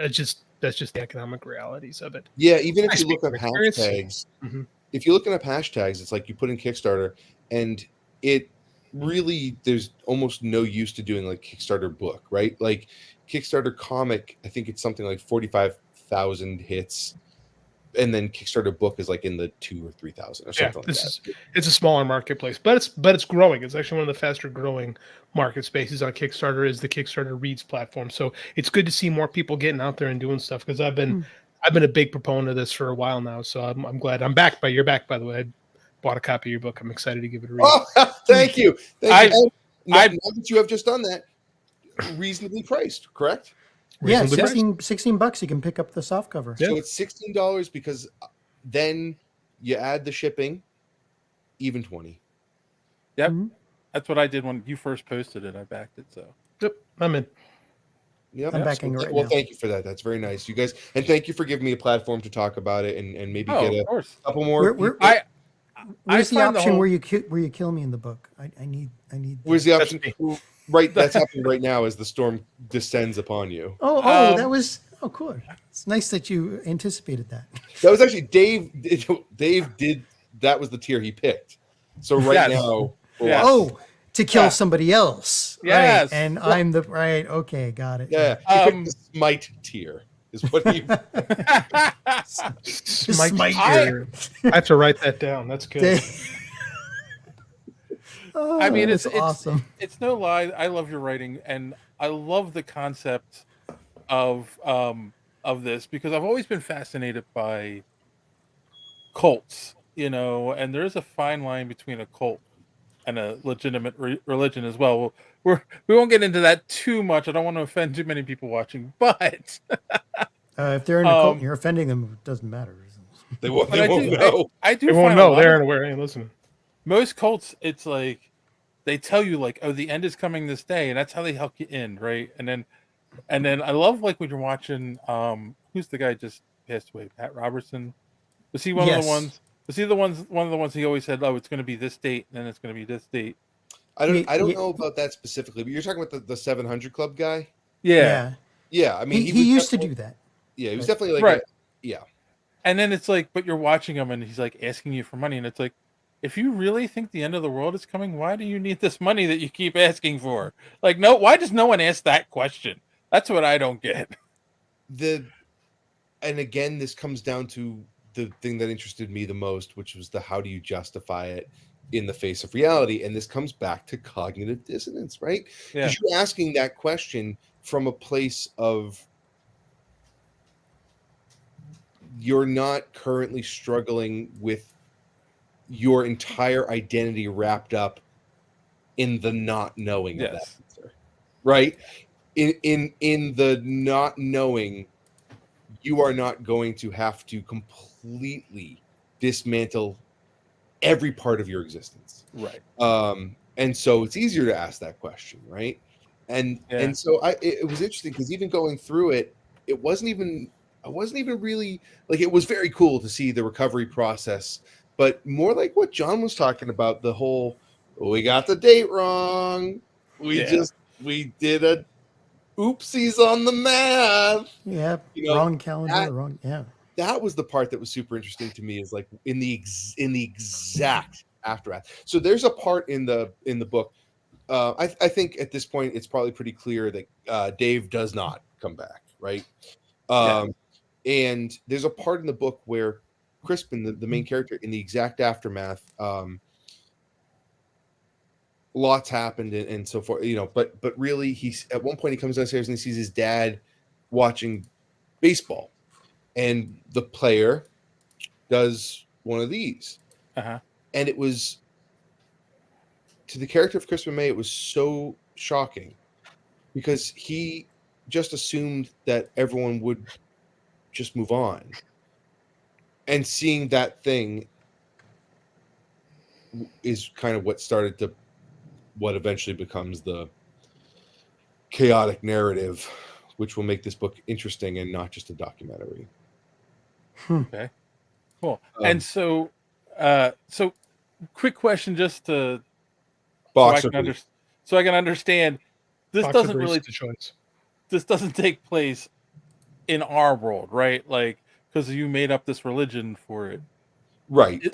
No, not like it's like an alternate concurrent timeline of ours, but no, Davism is its own religion. Is it the predominant religion in this world, or that's the part I'm trying to wrap my head around? Oh, I see. I got you. Yes. In that it's on national sports, right? So it's being televised. But it also it feels very small in a way too, because where the town where Crispin lives is the town that Dave is supposed to come back to, and it's not like the I forget the word for it. It's awful. In the Islam culture, the tower. What's the Mecca, right? Mecca. Okay. Yeah. Where and you'll see like just throngs of people, rows and rows and rows. So it's not like that either. So it does have a feeling that's more of a cult that is just on the verge of being a recognized religion. Okay. All right. Cool. They just needed a better marketing person. That's exactly that's where they're at right now. Yeah, they needed their version of Dianetics. We get it. It's yes, right. They needed their own Tom Cruise, is what they needed. Exactly. You need a Tom doesn't? Cruise. Who doesn't need their own Tom Cruise? So thank you guys so much for letting me on to talk about that. You're the first and maybe only podcast that I will do because Dave was awesome and kept asking me. I think because his name's in the fucking title. Yeah. I have a huge ego. Yes, everyone. Next time, I'm going to use this same principle, and I'm going to write a book called the Book of Joe Rogan, and then see if it works. Oh boy! Upward momentum.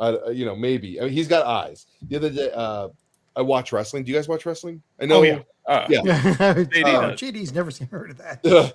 And Logan Paul, like having to admit he's good while also hating his guts, has been so tough. And the other He's day really I was good. talking to someone, and I was like, that one I know. And I was like telling them, and then they were like, "Yeah, but he's so funny, right?" And I just was like, Yeah. It's like when people go, Joe Rogan, man. Oh, I was just gonna say that, man. He gets it, dude. He fucking gets it, man. There's so many people in the amateur wrestling community that think that guy's got it together, and I just got to sit there and just nod. You're like, smile. You realize you're listening to the handyman on Smile and wave, boys. Smile and wave. Who was the least funny guy on that show? Stood out the least. Congratulations, you were less funny than Andy Dick, you piece of shit. Mm-hmm. So, but the funny thing about him is like he's. I don't feel like he started the show with any kind of agenda or anything. He was just a famous person that knew other famous people, decided to sit down and talk to them, and was like, "I'll talk about anything," But he becomes, because he's famous, it takes off, and because he'll sit there and smoke weed and like just talk about stupid stuff with these people, anything and everything, like that attracts the masses, the four quadrant type people. Very stupid things he talks about. That's like the Blazing Saddles quote. Yeah, exactly. That's what I was going for on that. But it's funny because he's become he becomes so big, like anything he talks about then becomes news, and it's just like really, like that's where it gets ridiculous. But again, that's our society, so we're all sheep. Let it out.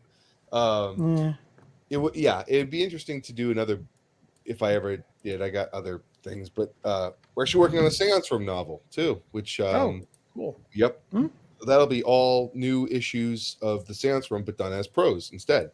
But to do a book another one where it's like another view of the same moment, but from someone Right. else, like almost like the book of Leviticus, the book of you have all these Book of different Job. Right. Yeah, right. You have all the different accounts, and then it would be really interesting to have it as like a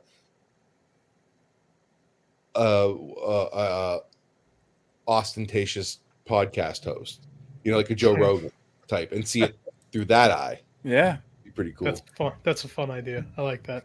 So, so you mentioned your comics. What else do you have that's out or coming out that people should keep an eye out for? Yeah, sure. So right now in previews, you can find I don't know which issue, but they're now going through 4 of new seance rooms. One of them is a hack / crossover that I worked on with Tim Seeley. Super fun. Really, really proud of that. And then 3 other issues of Seance Room, one of which was completely drawn by Ben Templesmith, who is one of my favorite artists of all time and just a really terrific friend. And then November? I think in November, my comic book with Alex Cormack, who did Road of Bones, Sea of Sorrows for IDW. He did Sync for Comics Tribe, which is just such a good horror book. Love his stuff. So good. One of He and my I favorite artists. I love Alex Cormack stuff. Yeah. The fact that he isn't, the fact that he's not impossible to get to draw something right now is mind-boggling. Agreed. Anyway, so he and I worked on this book called Ghosts on the Water, which Scout picked up. So that's coming out in November. That one is essentially Moana meets Pirates of the Caribbean meets Indiana Jones, right? So it's definitely an action adventure book on the high seas of the South Pacific, and so fun. And Alex drew it like I don't deserve. It's good. It's really good. Yeah. So be on the lookout for those. And then obviously, guys, anyone who can support Book of Dave, send it to friends. The old adage of, hey, it doesn't cost anything to share, right? Yeah. If you can't, back it, share it. That's everyone who shares a link and tags me in it ends up in the thank yous of the book. Oh, cool.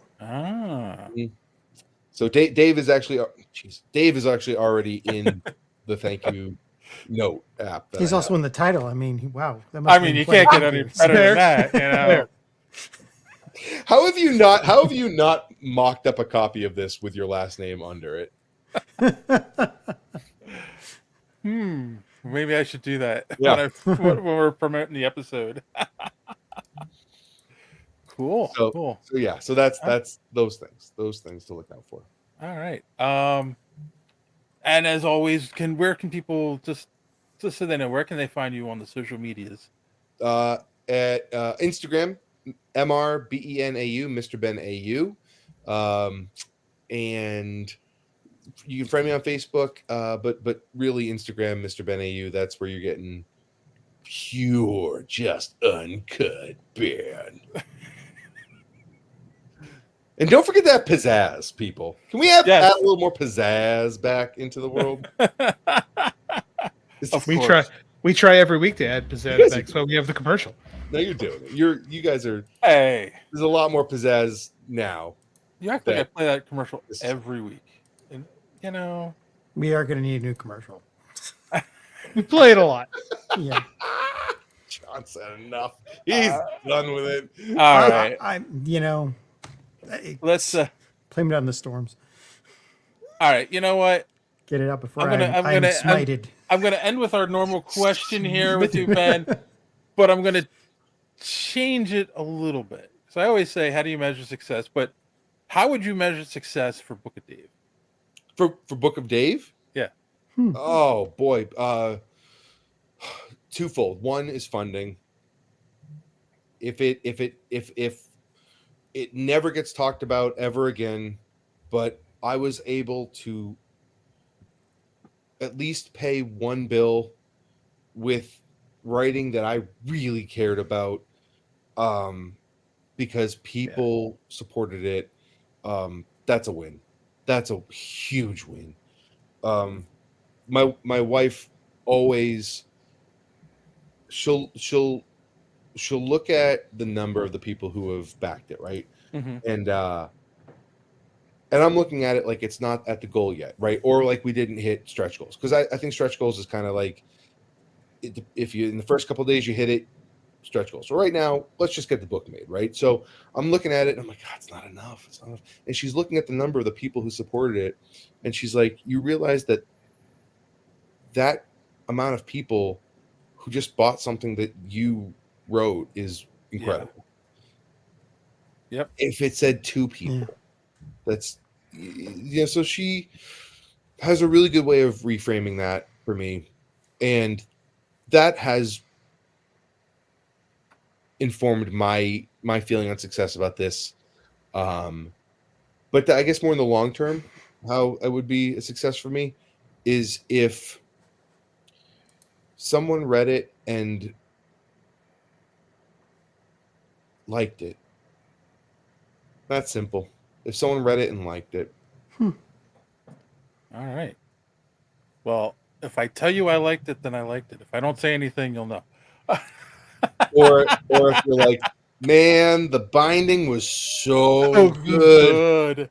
It was really bound. No pages were flying out. All of them were in there, Ben. That font was perfect. And the numbers, they were consecutive. 1, 2, 3, 4. There was both a front cover and a back cover. The number it went 1, 2, 3. I mean, you got it. I mean, 5, no, 4, 3, sir. All right. How would you guys define success of this podcast? Have you ever thought of that? Nope. Oh no, the tables have turned. You just woke JD up. No, I'm just listening. I like listening to creators. Sometimes I get to become a listener again. Like I enjoy listening to other writers talk about what they care about and talk about what they're passionate.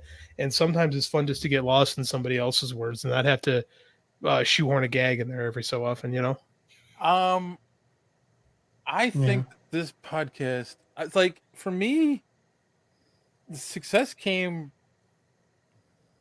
when we have like Ron Friends and Tom DeFalco on the show, that was early on, but like just these are guys I grew up reading all the stuff that they did, you know, all the Amazing Spider-Man books, the Spider-Girl, like getting to sit down and talk with them, and then making friends like you. I mean, we've been friends for a while now, and I just like know that I could just say, hey, you want to come on and you know, shoot the shit, you know, you'll be there. So it's just like, you know, that to me, that's success. And that the fact that these two haven't quit yet is also very good.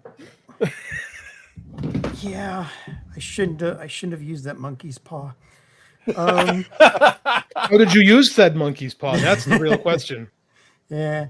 I mean, I personally, you know, I have gotten to know people like Dirk Manning, Kalen Smith, the guys at Cinescope, you know, just all these creators, the Kanapkas, like all these people is like, it's really neat. It's like JD said, I like listening to them. I like seeing what they've come up with. You know, I have a whole bunch of tea dragons all over the place here on the walls. By oh my God, what's her name? It'll come to me again. Kit Steele. Kit Steele, yeah, Kit Steele. So like, you know, it's made my life more fun. You know, and I like, you know, we get to shoot the shit every week and talk about stuff that I'm interested in. I was gonna say, it's interesting that both of your answers have to do with that self-fulfillment of being able to engage and enjoy, right? As opposed to the sort of more exterior. Nah, yeah, I learned a long time ago not to chase numbers. We're never going to be the Joe Rogan Experience or I don't even or the Kevin Smith podcast. Well, maybe we should smoke on the podcast. I don't know. It's like, because that'll bring him in apparently. But it is Spotify true. It's like even it's, and that resonates, right? Like when people listen to you guys, it does feel like you're actually in the company of people who are just enjoying it and aren't necessarily fanboys, right? You're not just kissing ass so that you can get invited to the SDCC after parties, but you're also clearly fans, right? So it's enjoyable. So anyway, success measured and succeeded. JD, Awesome. wait, you didn't answer. No, we don't care about JD. Hey guys, thank you so much for JD. If you can get a 3 count on. If we skip Social Media Madness, that's a success. Yeah, then I'm that's a good happy. one.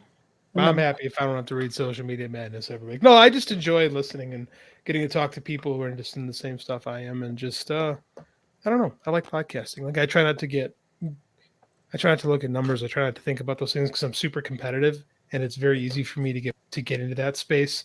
So this is something I feel like I don't have to compete with. It's just fun just to talk, right? And I just enjoy talking with my friends.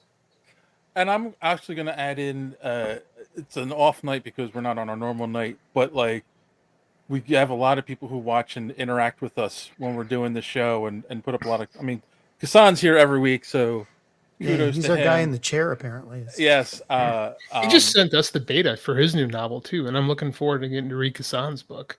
So he's been interacting with us for a couple of years now, and I'm real excited to dig into his work and see what he's got going. So that's going to be a lot of fun.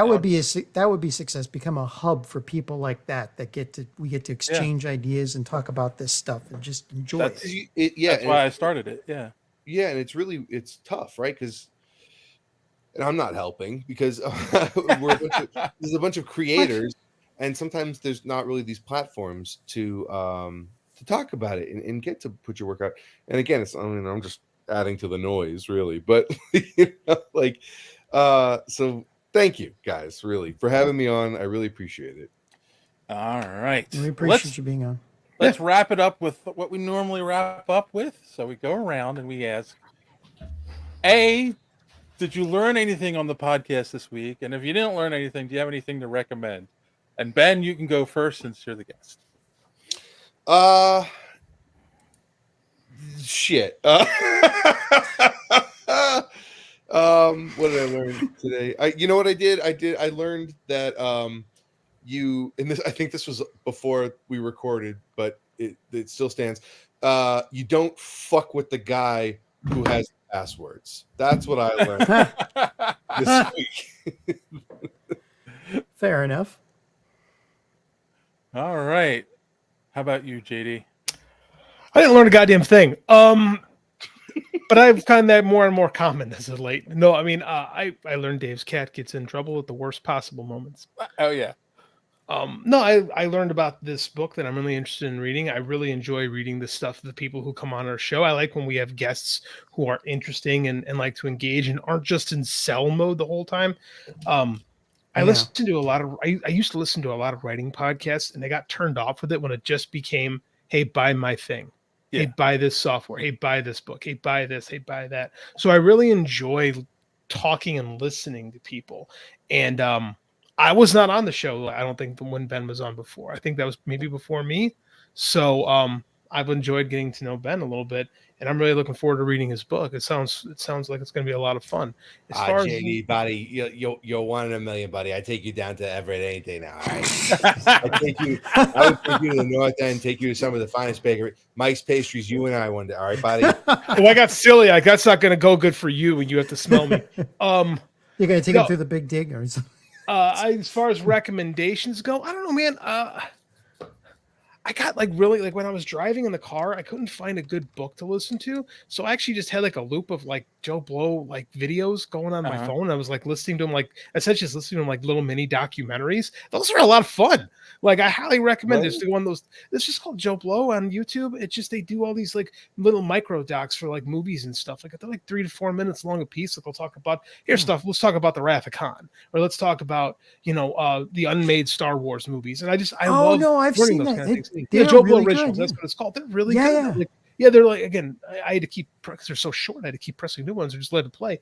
But I mean, it was a great thing to listen to. Like, it got me excited to watch some movies I haven't seen in a while. So that's I recommend that. There's something hidden. I find that when I have time to myself, which is between teaching and coaching and writing myself, like I don't watch a lot of TV anymore. And when I find that I do, I go on YouTube a lot. Yeah. Like I'm turning into John, where I just go into YouTube and I just let don't things- do that. I know it's scary. I just find these interesting little things that I just, again, it's mostly from just independent creators or people doing stuff that's just a little different. So I enjoy that. So that's kind of what I'm into as of right now. Yeah. Oh, can I didn't get to, can I make a recommendation? Please do. There's a band that I've been listening to a ton lately, King Gizzard and the Lizard Wizard. It's a fun name to say, and It's a hell of a name. It's a fun band to listen to. So that's my recommendation for people who are looking for new music. Cool.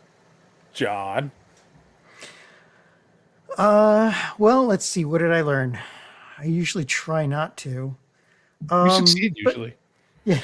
But there's a okay, so like on YouTube for people that are into anime and general geek culture, there's a guy who does a lot of shorts called Devante the One. And they're hysterical. They're just really short shorts, and if you know anything about anime culture, it is hilarious. Also on Netflix, I guess I'm into my suggestions already. On Netflix, Skull Island is up, at least the first episode of it. Animated King Kong movie, series. And it looks pretty good. The sound design it actually surprised me because it's in really nice stereo, which they normally don't break it up like that. So, and the animation's pretty good too. So, yeah, that's my recommendations and what I learned. That some God is angry at me, I guess. As soon as you said short shorts, what popped in my head is who likes short shorts? Same. John likes short shorts. All right. I like short shorts. I learned that if you piss off the almighty Dave, he sends a wrath down on John while we're trying to talk about the book. Yeah, like, because it like thundered and lightning here for a minute before we started, and then all of a sudden, John's not that close to me, but he's not that far. I think God is trying to wipe out the Amish, and they all just live near John. This is true. Go. The Amish are Boy, all did they over back the wrong horse, huh?